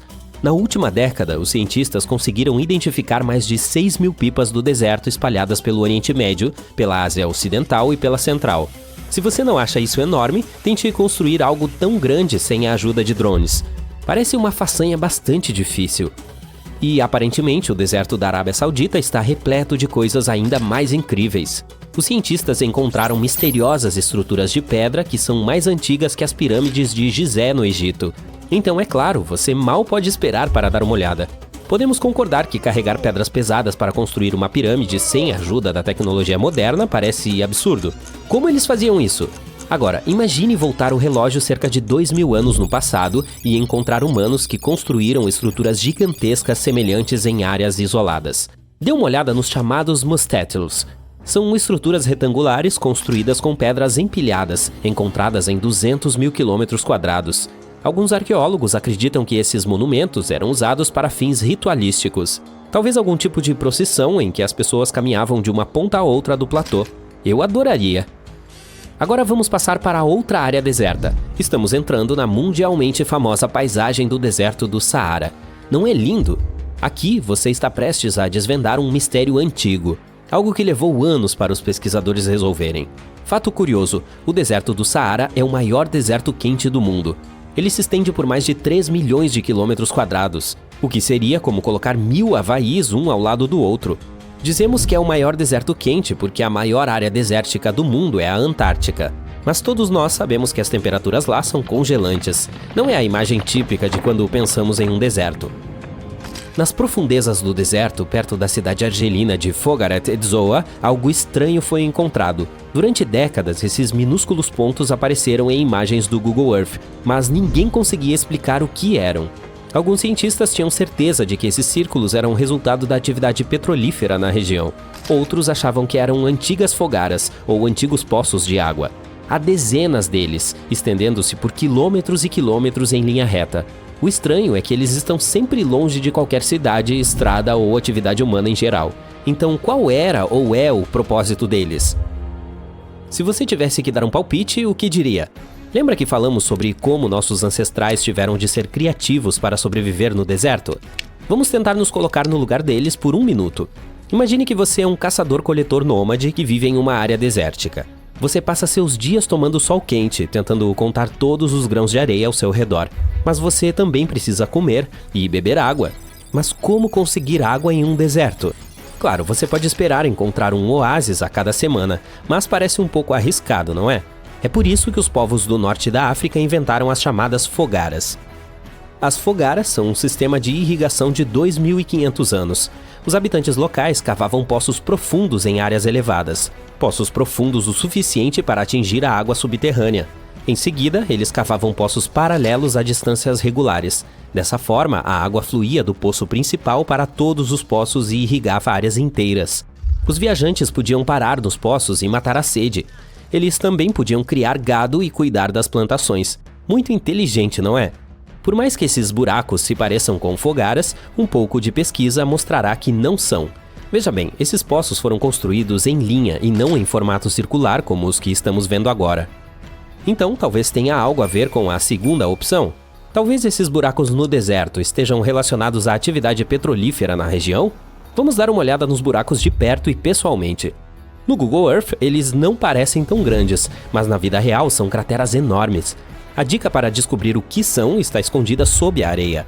Se você fosse um dos pesquisadores que originalmente descobriram a verdade por trás desse mistério, teria encontrado algo único na areia: dinamites velhas e latas de sardinha antigas. Juntando as peças do quebra-cabeça, os cientistas descobriram que essas latas de sardinha eram um modelo dos anos 50 e 60. Parece que equipes inteiras daquela década acamparam enquanto pesquisavam a área em busca de petróleo. E quanto às dinamites? Elas eram usadas para levantamento sísmico. Essa é uma técnica antiga usada para identificar se há petróleo e gás sob a superfície da Terra. Ainda no norte da África, você descobre outro mistério do deserto que vale a pena explorar. Perto da cidade de Tiaret, a sudoeste da capital da Argélia, encontramos 13 monumentos. Essas estruturas também são chamadas de Gedars. E sim, estou ciente de que pode soar como uma referência à Guerra nas Estrelas. Elas têm formas piramidais e, até onde os cientistas sabem, foram usadas como mausoléus para as pessoas que viviam na região. Você consegue adivinhar quem eram essas pessoas? Muito provavelmente os nômades berberes. E como estamos falando de coisas antigas, elas provavelmente foram construídas entre os séculos 4 e 7 d.C. Quando os cientistas começaram a explorar o interior desses monumentos, descobriram que eles eram bem grandes por dentro e encontraram grandes abóbadas subterrâneas, além de câmaras e corredores semelhantes a labirintos que davam acesso a mais de 20 compartimentos. Você poderia levar até 2 horas para andar por ali. E, aparentemente, nossos ancestrais também usaram as paredes para retratar imagens de animais e cenas de caça.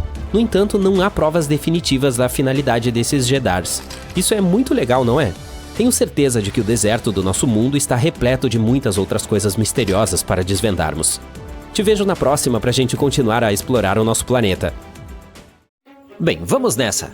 O sol está escaldante, você está com sede. Tudo que consegue pensar é em água e em ossos antigos sob seus pés. E está vagando pelo Saara, o maior deserto quente da Terra. Neste momento está atravessando um trecho de areia chamado Vale das Baleias. E em todos esses 194 km² de terra, os fósseis cobrem o solo tão densamente que você não pode deixar de pisar neles. O paleontólogo Hesham Salam disse que essa é uma imagem comum nesse lugar. Os ossos estão saindo dos penhascos, como se estivessem chamando para dar uma olhada neles. Você pode ver costelas espalhadas por todo o lugar. Veja essas vértebras, elas são gigantes. A criatura a qual pertenciam devia ter até 20 metros de comprimento. Os fósseis mostram que o animal tinha um corpo aerodinâmico como o da baleia atual, mas também características como patas traseiras e pés. Para os cientistas, isso significa uma coisa muito empolgante. Eles podem ter descoberto um esqueleto totalmente intacto de uma baleia pré-histórica. Esse era um animal que vivia nessa área quando o Egito estava submerso. Hoje esse vale é o maior cemitério de baleias antigas do mundo. Você deve estar se perguntando o que os animais marinhos estão fazendo em um deserto a mais de 160 quilômetros de distância da costa mais próxima. Bem, há milhões de anos, esse local estava no fundo de um enorme oceano chamado Mar de Tétis, que se estendia da Europa à Índia. Quando o nível dele baixou, o oceano deixou para trás um leito marinho coberto de fósseis. E agora, os fósseis de algumas das primeiras baleias conhecidas repousam ali, o que dá aos pesquisadores uma visão de como esses enormes animais oceânicos de hoje podem ter evoluído. Os vestígios são super detalhados, inclusive com alguns conteúdos estomacais ainda intactos. Os cientistas também encontraram restos de tubarões, crocodilos e tartarugas antigos, ajudando a recriar como era esse mundo marinho há milhões de anos. Os primeiros ossos de baleia foram descobertos em 1902, mas foi somente na década de 1980 que as pessoas realmente começaram a explorar a área, apenas quando o acesso até lá ficou melhor.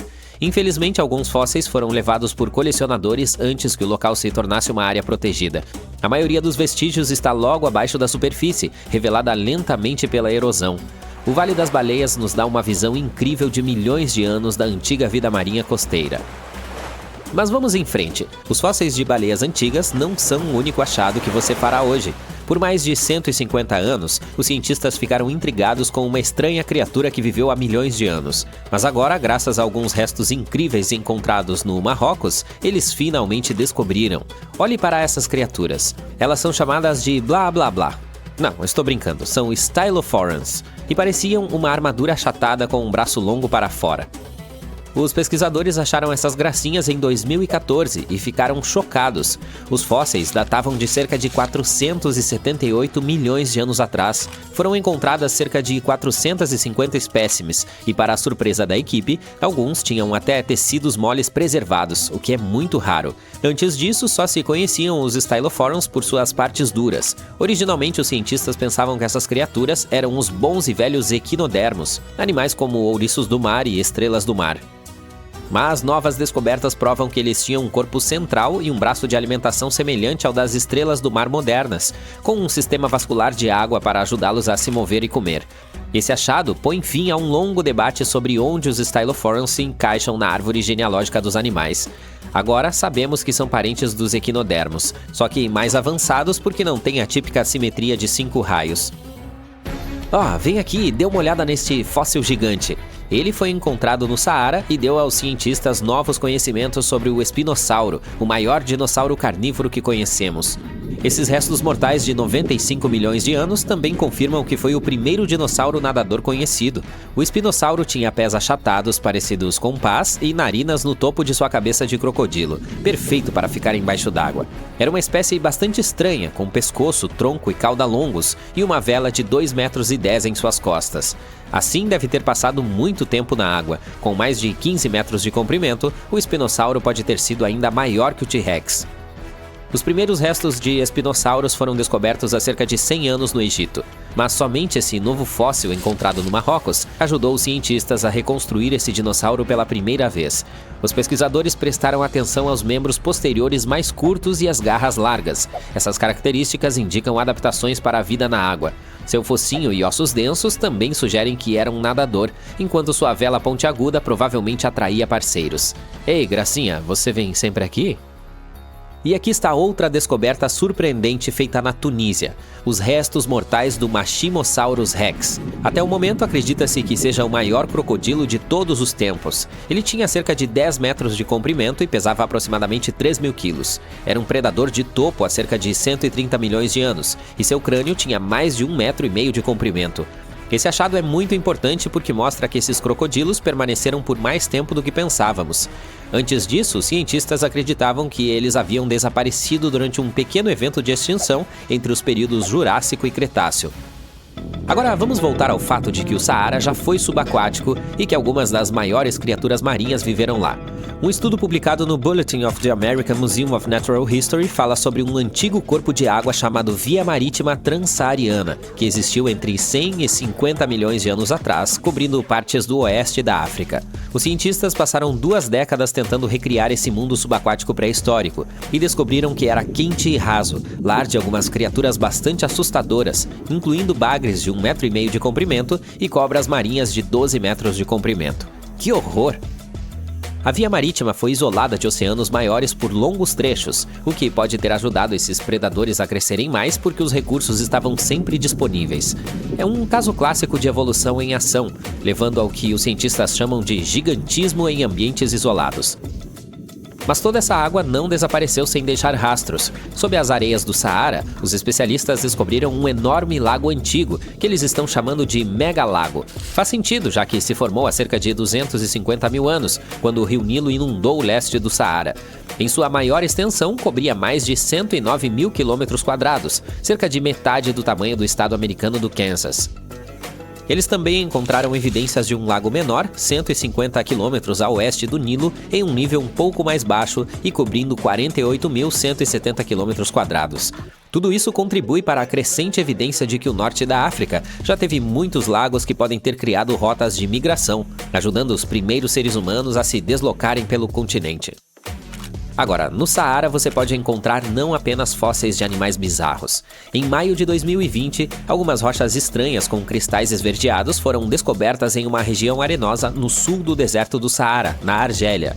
Quando os cientistas as examinaram, viram que não eram da Terra. Na verdade, eram pedaços de um meteorito chamado Erg-Chet 002. Esse carinha é muito antigo, como a rocha vulcânica mais velha já encontrada. Ele derreteu há muito tempo no coração ardente de um antigo protoplaneta que não existe mais. Os pesquisadores publicaram recentemente um estudo na Nature Communications revelando que analisaram os isótopos de chumbo e urânio no Erg-Chet 02 e perceberam que ele tem mais de 4 bilhões e meio de anos. Outra descoberta interessante feita no Saara é bastante inesperada. Há alguns anos, os cientistas encontraram o que eles acham que são as cores mais antigas do mundo, e são rosa brilhante. Esses pigmentos foram tirados de rochas com cerca de 1,1 bilhão de anos no deserto do Saara e vieram de organismos microscópicos, já que não existiam animais naquela época. A descoberta foi feita por um estudante de doutorado que esmagou as rochas antigas e analisou os pigmentos. Eles são, na verdade, clorofila antiga de organismos fotossintéticos que viveram em um oceano há muito desaparecido. Os pesquisadores agora têm certeza de que esse material pode ajudar a explicar por que criaturas maiores e complexas apareceram muito mais tarde na história do nosso planeta. Antes da descoberta dessas cores, os cientistas não sabiam o que estava faltando na cadeia alimentar que atrasou a evolução dos animais maiores. Agora, entendem que as minúsculas cianobactérias estavam na base dessa cadeia. Aparentemente, esse achado não se trata apenas de encontrar um material rosa antigo. Os pesquisadores acreditam que é um avanço na compreensão da história da vida terrestre.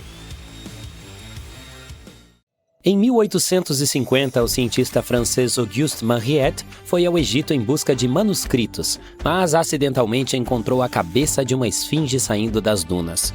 Ele limpou a areia e descobriu que a esfinge estava guiando a entrada de alguma construção subterrânea. Vários meses depois, ele finalmente entrou no Serapeum de Saqqara. Em seu interior, ele encontrou um enorme sarcófago de granito com restos de 74 touros. Os cientistas ainda estão impressionados com a tecnologia que os antigos egípcios usavam para transportar essas enormes caixas. O Serapeum foi construído por volta do ano 3000 antes da Era Comum. Era uma tumba subterrânea construída para homenagear os touros sagrados Apis do Antigo Egito. Tinha um longo corredor com quase 150 metros de comprimento, com salas de pedra gigantescas em ambos os lados. Alguns dos sarcófagos pesavam tanto quanto os 50 carros médios, e todos eles foram feitos com extrema precisão, com ângulos exatos de 90 graus. Esses sarcófagos eram lindamente decorados com hieróglifos e entalhes que contavam histórias sobre a vida e a importância dos touros Apis. Agora restam 24 sarcófagos. No Antigo Egito, os touros Apis eram animais muito especiais ligados à divindade Ptah. Eles acreditavam que os touros carregavam o espírito e a sabedoria de Ptah, ajudavam o faraó e protegiam os egípcios. Os sacerdotes procuravam marcas especiais nos touros jovens para encontrar os touros Apis. Poderia ser um triângulo branco em sua testa, que simbolizava a luz divina, uma forma em suas costas, como uma asa de abutre, e uma forma de escaravelho sob sua língua, que representava o renascimento. Se o touro apresentasse esses sinais, eles acreditavam que ele havia sido escolhido por Ptah e o tratavam como realeza.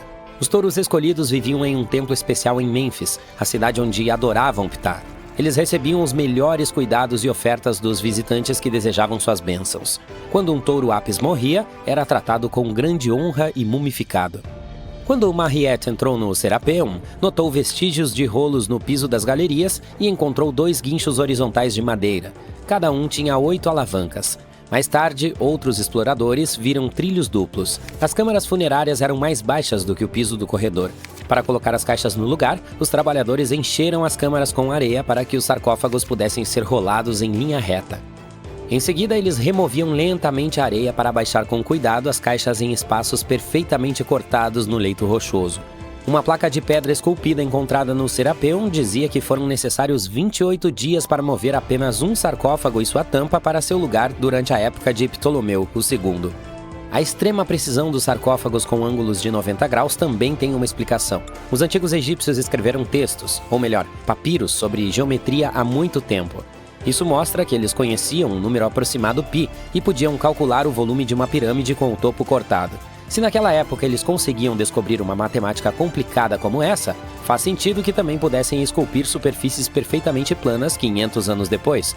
Tudo isso parece bastante legítimo, mas algumas pessoas acham que certas coisas não batem certo aqui. O tamanho das caixas é muito maior do que o tamanho dos touros, mas eles enterravam os faraós em caixões minúsculos que mal cabiam em seus corpos. Os sarcófagos são feitos de granito com uma precisão impressionante, e eles poderiam ter usado apenas calcário, o que teria facilitado muito as coisas. O transporte das caixas parece bastante simples, mas apenas em teoria. Se uma pessoa pode puxar cerca de 400 quilos, então seriam necessárias pelo menos 250 pessoas para puxar apenas uma caixa. Os túneis do Serapeum são realmente estreitos, com apenas 0,6 metros mais largos do que as próprias caixas. Não é possível que centenas de pessoas tenham se exprimido nesses espaços apertados para puxar as caixas. E mesmo que conseguissem, como poderiam virar a caixa no corredor apertado, abaixá-la em seu nicho e colocá-la perfeitamente no meio? De alguma forma, eles fizeram isso 24 vezes, e todas as caixas estão perfeitamente centralizadas. Além disso, as câmaras estavam empoeiradas e não havia sinais de fuligem de lâmpadas. Isso significa que eles devem ter trabalhado em uma escuridão quase completa. O uso real das caixas também pode ser diferente. Há muito tempo, antes mesmo de os faraós egípcios governarem, a população local já sabia como usar a fermentação. Ela ocorre quando organismos minúsculos chamados leveduras comem determinados ingredientes, como o amido, e o transformam em gás e etanol. Assim, alguém no Egito Antigo provavelmente colocava alimentos como cevada, pão e até mesmo carne dentro de uma caixa de pedra gigante e a fechava com uma tampa pesada. Essas caixas de pedra, esculpidas em granito, foram feitas com tanta precisão que foram quase totalmente vedadas, de modo que nada poderia escapar delas. Quando a levedura dentro da caixa começou a funcionar, ela criou mais e mais gás CO2. Isso aumentava a pressão dentro da caixa. As caixas de granito eram incrivelmente fortes e podiam suportar mais pressão do que um pneu de carro pode suportar. Quando o granito era espremido sob essa pressão, seus cristais produziam uma pequena carga elétrica. Esse efeito foi possível porque o granito contém quartzo, um material que reage à pressão dessa forma. O processo também precisava de carne ou partes de animais, possivelmente para ajudar a levedura a crescer melhor. A carne contém algo chamado ácido oleico, que a levedura precisa para continuar crescendo e para sobreviver aos efeitos ruins do etanol que produz. Como a pressão dentro da caixa continuava a crescer, a combinação de gases e eletricidade fez com que essas caixas não fossem apenas geladeiras antigas, mas poderosos sistemas de energia. Com o passar do tempo, a pressão interna ficou tão forte que era possível abrir a tampa e o gás escapava com um estalo. Mas quando as pessoas redescobriram o Serapeum em 1850, encontraram desenhos antigos que mostravam pilhas de pedras empilhadas em cima de algumas das tampas das caixas. Portanto, há muito tempo, alguém provavelmente tentou tornar as tampas ainda mais pesadas, acrescentando peso extra para dificultar a pressão do gás que as empurrava para abrir. Esse peso extra também significava que os cristais de quartzo no granito poderiam continuar criando mais eletricidade sob toda essa pressão. Se alguém abrisse uma dessas caixas de pedra milhares de anos depois, encontraria apenas ossos de touros que foram colocados na caixa. E foi exatamente isso que Mariette descobriu na década de 1850.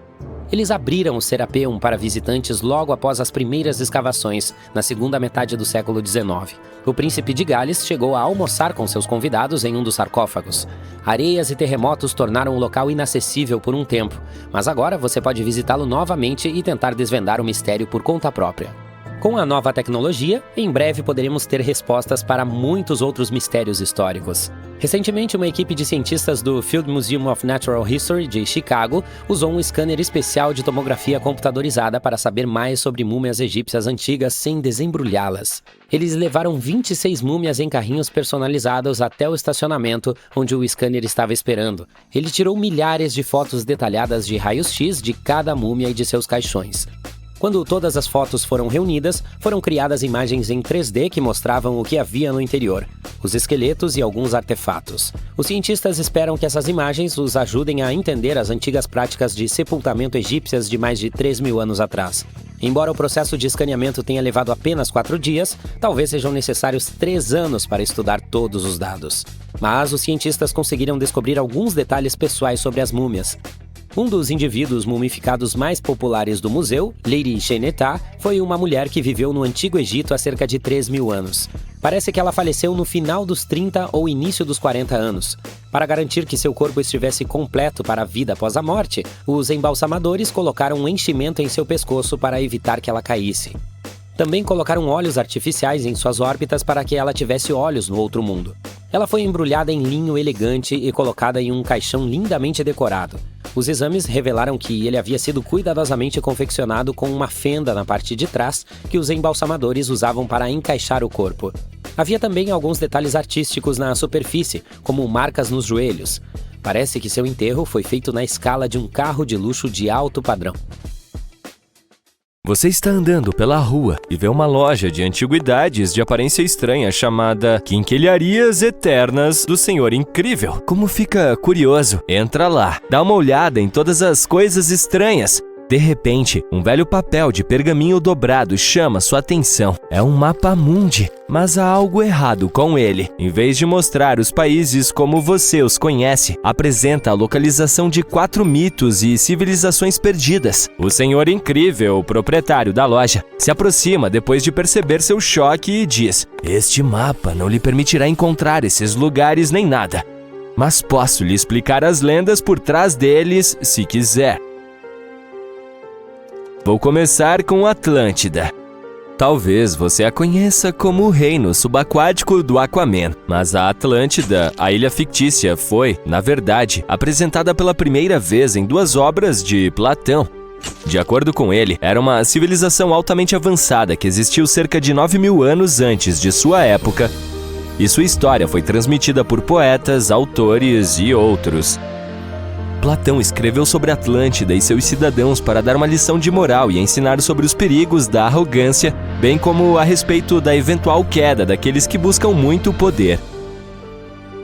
Em seus diálogos, Platão afirmou que Atlântida era um grande e poderoso império, respeitado em todas as partes do mundo. Foi fundada por seres que eram metade divindades e metade humanos e, depois de algum tempo, tornou-se uma grande potência naval. O fato de ser uma ilha repleta de ouro, prata e outros metais preciosos certamente a ajudou. Mas, além disso, também era conhecida por sua arquitetura de tirar o fôlego e tecnologia de ponta, bem como por seus inúmeros animais selvagens raros e exóticos.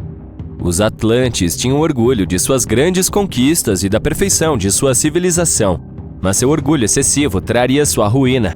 Eles acreditavam que eram tão superiores que poderiam assumir o controle de qualquer nação. Isso os levou a lançar uma série de invasões. Conquistaram muitas das terras do Mediterrâneo, mas quando chegou a hora de entrar em Atenas, os atenienses resistiram com uma força extraordinária, de modo que os atlantes foram finalmente derrotados.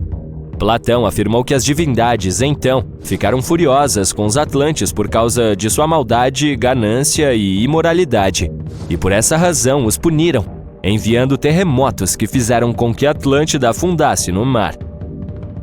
Embora os primeiros registros escritos sobre Atlântida tenham sido obras de Platão, algumas pessoas ainda acreditavam que sua história era verdadeira e tentaram identificar a ilha de Atlântida com países reais. Houve quem sugerisse que ela poderia estar localizada no mar Mediterrâneo, perto da costa da Espanha ou da Itália. Outros pensaram que poderia estar localizada no Caribe, na costa da América Central ou do Sul, mas não havia nenhuma evidência sólida para apoiar qualquer uma dessas afirmações. No entanto, uma teoria em particular parecia mais plausível do que as outras. Localizada no mar Egeu, a ilha de Santorini era o lar de uma sociedade minoica altamente avançada. No entanto, devido a uma enorme erupção vulcânica, foi destruída há cerca de 3.600 anos, fazendo com que os minoicos desaparecessem repentinamente. Essas semelhanças entre os atlantes fictícios e os minoicos históricos fizeram de Santorini uma boa candidata para as especulações. Mais uma vez, ainda havia falhas importantes, como o fato de a época em que o Platão disse que a Atlântida foi destruída não coincidir com a da erupção de Santorini. Portanto, a Atlântida ainda continua sendo considerada nada mais do que uma lenda popular no mundo científico. Agora vamos nos mover na direção nordeste do mapa. Diz o Senhor Incrível. De acordo com a mitologia celta bretã, havia uma cidade magnífica chamada Is, também conhecida como Caris, que se erguia sobre a baía de Douarnenez, na região da Bretanha, na França. Era a cidade mais rica de todo o Atlântico e especialmente famosa por seus belos jardins e edifícios. Todos os seus cidadãos viviam confortavelmente e felizes lá. Dahut, que era a filha do rei Gradlon nas lendas e na literatura bretã, tinha um profundo amor pelo mar. Ela implorou ao pai que construísse uma cidade na beira do mar e foi assim que Is foi fundada. Mal sabia Dahut que seria responsável pela destruição do amado presente de seu pai. Como a cidade era cercada pelo mar, precisava ser protegida por um dique equipado com comportas que só podiam ser abertas na maré baixa. Só que a única pessoa que tinha as chaves delas era o próprio rei. Um dia, um belo cavaleiro vermelho chegou à cidade, mas não conseguiu passar pelos portões. Dahut ficou tão encantada com ele que quis deixá-lo entrar. Ela sabia que o pai era o guardião da única chave, então entrou sorrateiramente em seu quarto e a roubou dele. Em seguida, a entregou ao cavaleiro vermelho para que ele pudesse entrar e eles pudessem ficar juntos. No entanto, o cara era o príncipe das trevas e, intencionalmente, deixou o portão aberto para o mar revolto. As ondas logo engoliram toda Is. O rei Gradlon conseguiu escapar em seu cavalo mágico, mas Dahut não. Ela se transformou em uma sereia maligna que atraiu os marinheiros para o mar. Hoje, se você for a Quimper, uma cidade na Bretanha, noroeste da França, poderá encontrar a estátua do rei Gradlon montado em seu cavalo. Embora a cidade de Is seja uma lenda, os habitantes da costa da Bretanha acreditam que, nos dias em que as águas estão calmas, ainda é possível ouvir os sinos da cidade no fundo do mar, com um pouco de atenção. O Senhor Incrível então aponta para o Oceano Índico no mapa e diz: agora, você já ouviu falar sobre a Lemúria? Em meados do século XIX, alguns cientistas sugeriram que havia um continente no Oceano Índico, em algum lugar próximo ao sul do atual Sri Lanka. O primeiro a popularizar essa teoria foi o advogado e zoólogo britânico Philip Lutley Sclater. Em seu artigo Os Mamíferos de Madagascar, ele afirmou que encontrou fósseis de lêmures na Índia e não na África. No entanto, essa descoberta foi extremamente chocante para ele devido ao fato de que a terra natal original dos lêmures, Madagascar, é muito mais próxima da África. Ele propôs que isso só seria possível se algum continente maior conectasse as duas regiões, e afirmou que esse continente deve ter acabado afundando no fundo do oceano. Assim, o chamou de Lemúria e dessa maneira nasceu a teoria. As pessoas que vieram depois de Sclater levaram sua teoria um passo adiante e pensaram que a Lemúria também era o lar de uma raça extinta de humanos chamada Lemurianos, que tinham 4 braços e corpos enormes, além de serem os ancestrais dos humanos modernos e dos lêmures. É claro que, à medida que novas descobertas científicas foram feitas sobre as placas tectônicas, a evolução e o estudo do DNA, as teorias sobre o continente fictício chamado Lemúria foram desmascaradas. A última terra fictícia no mapa é Agartha, diz o Senhor Incrível. Com suas raízes no misticismo oriental, uma lenda diz que existe um reino chamado Agartha, bem abaixo da superfície da Terra. É onde todos os 4 cantos do mundo estão conectados por caminhos e túneis.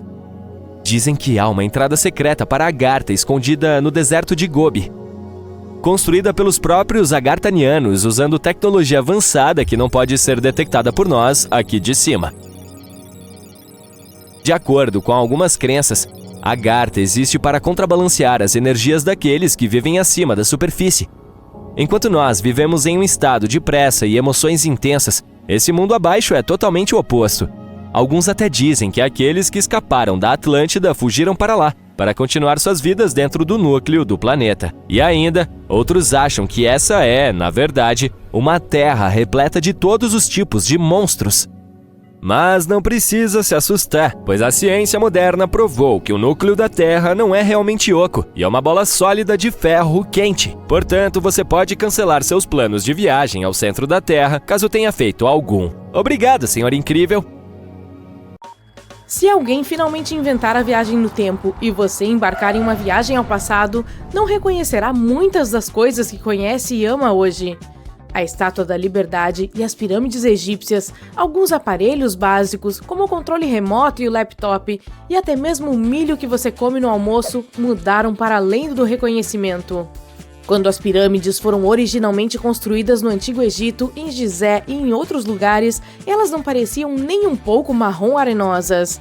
Todas elas eram cobertas por calcário branco. Se você as visse sob o sol quente da África, teria que desviar o olhar, pois eram muito lisas e brilhantes.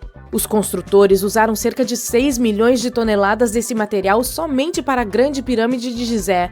Ela é a maior que você ainda pode ver em sua viagem ao Egito.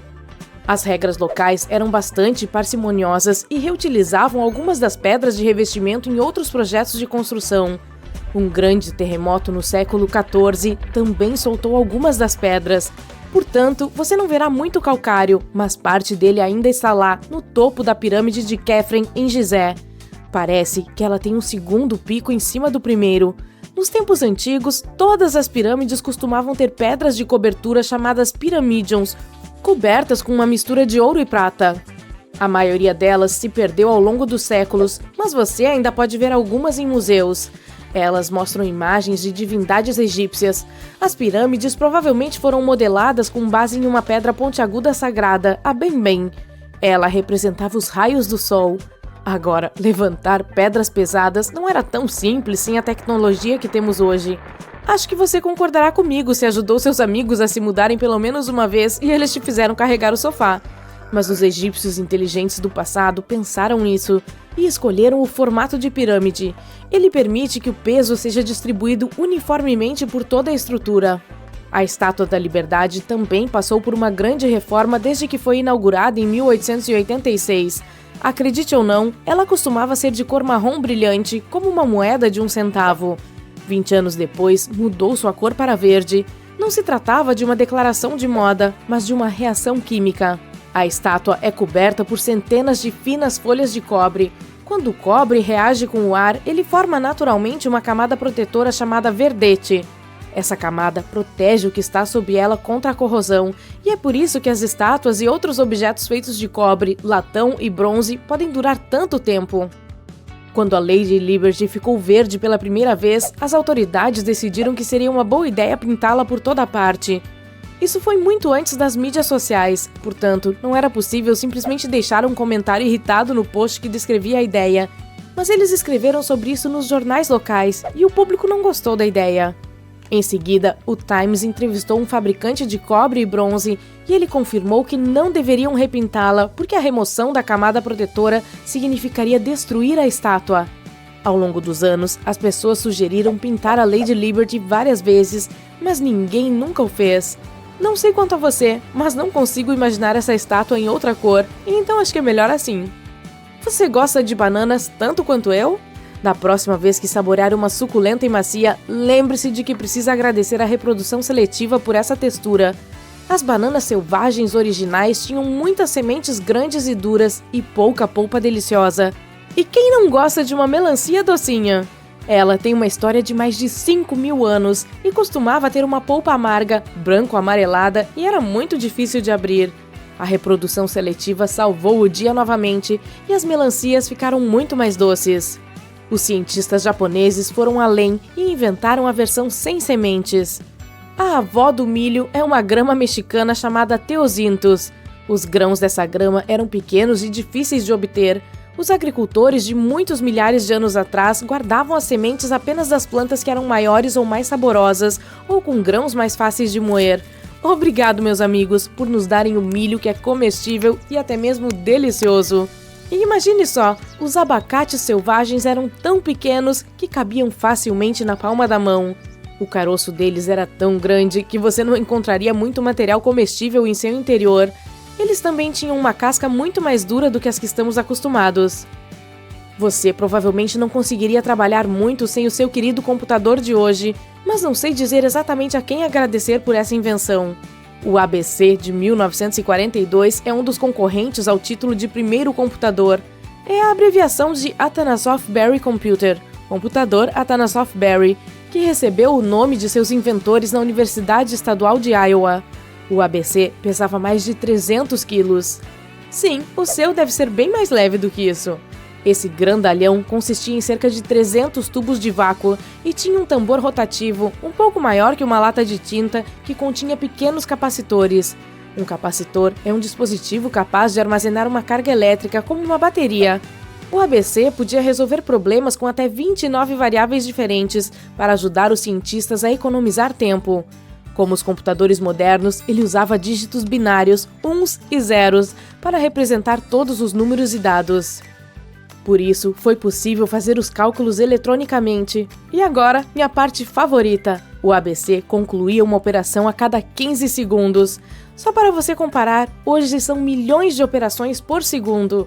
Diferentemente da tecnologia que usamos hoje, o ABC não tinha um programa armazenado que pudesse ser alterado. Portanto, o programa só podia executar uma única tarefa de cada vez. Um operador tinha que anotar a resposta intermediária e, em seguida, descá-la de volta para o computador. Parece ser mais um motivo para ficarmos felizes por vivermos no século XXI. O controle remoto que você usa para todos os tipos de aparelhos também tem um longo caminho. Nikola Tesla, que nos deu a corrente alternada, projetou um dos primeiros controles remotos sem fio em 1898. Ele batizou sua invenção de Teleautomaton e a demonstrou em um barco em miniatura controlado por ondas de rádio. O barco tinha uma pequena antena de metal presa a ele. Tesla enviava sinais para o barco usando uma caixa com uma alavanca e uma chave telegráfica, que era sua versão de um controle remoto. Esses sinais acionavam os contatos elétricos do barco e moviam o leme e a hélice, e Tesla controlava o barco.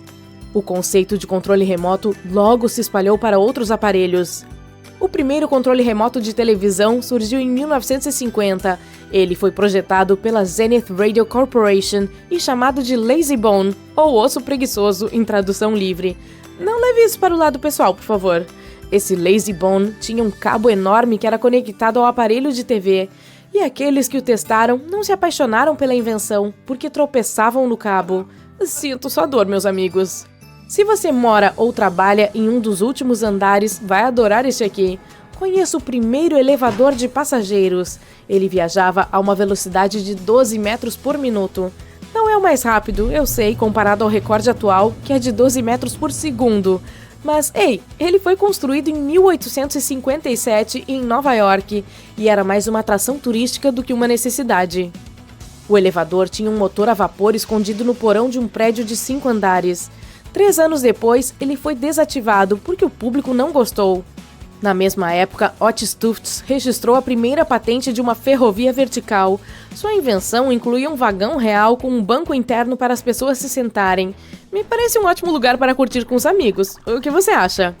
Em seguida, começaram a adicionar elevadores a hotéis luxuosos em todo o mundo. Eram salas inteiras com um design sofisticado, assentos estofados e espelhos nas paredes, e às vezes até um pequeno lustre. Havia um operador obrigatório que fechava a porta e o vagão iniciava sua subida super lenta. Ainda era mais uma questão de estilo do que de velocidade, então acho que eu escolheria as escadas. Por mais de 3.000 anos, a máscara dourada do faraó Tutankhamon ficou escondida no Vale dos Reis.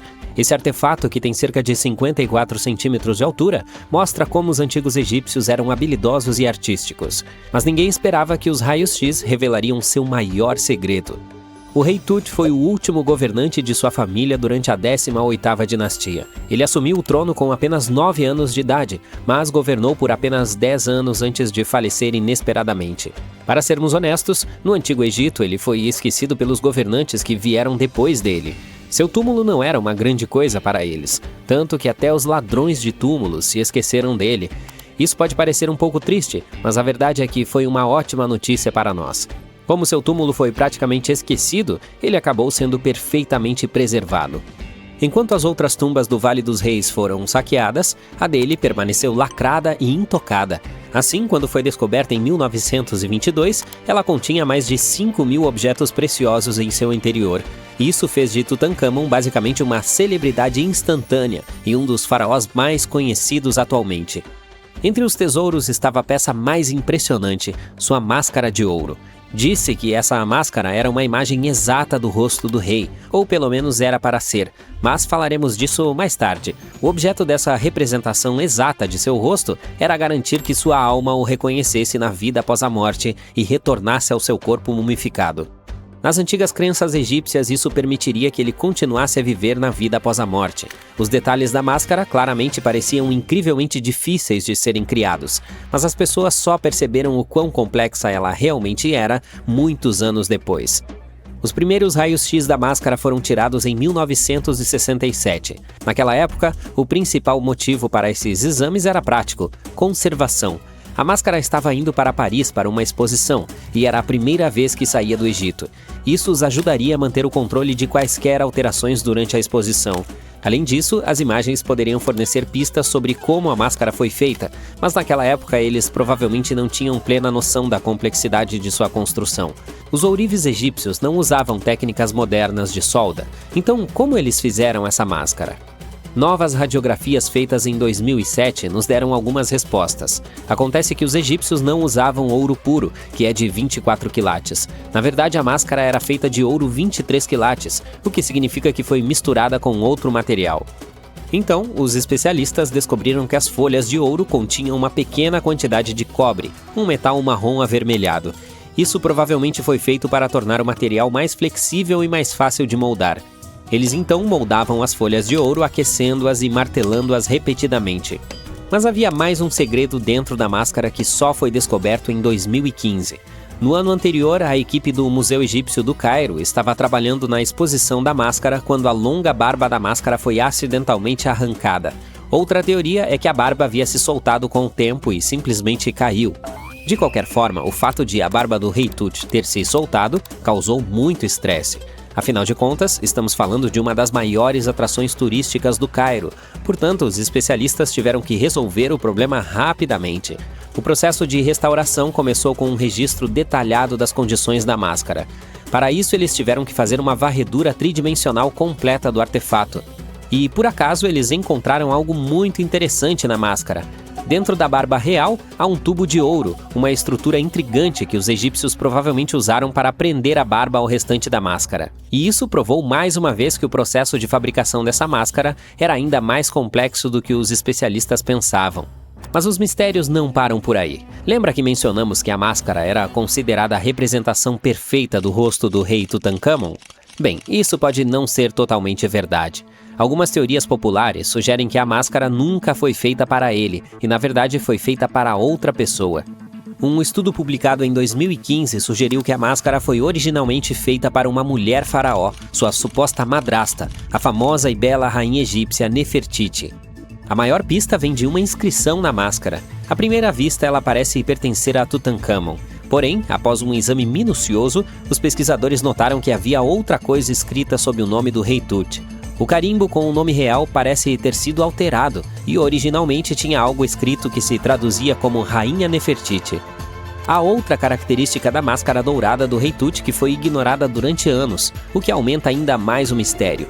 Como mencionamos anteriormente, os especialistas acreditam que ele não era muito respeitado pelos faraós que vieram depois dele, e uma das pistas que levaram os arqueólogos a pensar assim são as orelhas furadas na máscara.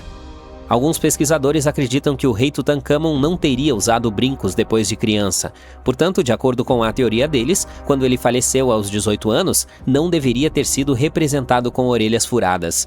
Isso também pode corroborar a ideia de que a máscara pertencia originalmente a Nefertiti, ou talvez a alguém que nem estivesse ligado ao rei Tut. Mas a máscara não é a única fonte de mistério. Na verdade, toda a sua tumba está repleta de enigmas. Recentemente, os historiadores encontraram um sinal de que o local onde o rei Tut deveria ser enterrado foi alterado no último minuto. Durante anos, os especialistas se perguntaram por que um faraó que governou por 9 anos acabou em uma tumba tão simples. Quando comparada à grandiosidade das tumbas de outros faraós, sua tumba parece um pouco simples. A ideia de que um rei como Tutankhamon teria um local de descanso tão comum não condiz com o poder e a importância que ele deve ter tido no Antigo Egito. Então, o que aconteceu? Aparentemente, isso pode ter algo a ver com seu sucessor, o faraó Ai. Após a morte do rei Tutankhamon, os pesquisadores acreditam que Ai fez questão de apagá-lo da história do Egito. Assim, uma teoria sugere que ele provavelmente estava por trás da rápida decisão de colocar o corpo do rei Tut em uma tumba menor e menos importante. Quando os especialistas examinaram a tumba do próprio Ai, descobriram algo interessante. Há uma grande parede coberta de babuínos pintados. Esse é o mesmo tipo de obra de arte encontrado na tumba de Tutankhamon. Parece que a mesma pessoa pode ter escolhido a obra de arte para as duas tumbas. O design e a decoração das duas tumbas são quase idênticos, o que sugere que houve uma mão compartilhada por trás de ambas. Mas há uma diferença fundamental. A tumba de Ai é digna de um rei. Ela é muito maior e mais impressionante, embora o estilo e a arte sejam semelhantes aos da tumba de Tutankhamon. Portanto, a teoria sugere que Ai decidiu o que foi colocado em ambas as tumbas. Como Tut faleceu inesperadamente em uma idade jovem, sua grande tumba não foi concluída a tempo. Normalmente, os faraós começam a construir suas tumbas enquanto ainda estão vivos, para garantir que tudo esteja perfeito. Mas Tut faleceu quando tinha apenas 18 anos, portanto não houve tempo suficiente. Ai pode ter se aproveitado da situação, encomendando uma tumba menor para Tut e guardando a maior para si. Os especialistas acreditam que essa teoria explica por que a tumba de Tutankhamon é tão simples e como Ai conseguiu apagar sua memória da história com tanta facilidade. No final, a história da máscara e da tumba do rei Tut é cheia de mistério e intriga. Cada nova descoberta lança mais luz sobre o que realmente aconteceu há tantos anos. Mas uma coisa é certa, os segredos do Antigo Egito ainda têm muito a revelar, e o rei Tutankhamon continuará a fascinar as pessoas nos próximos anos.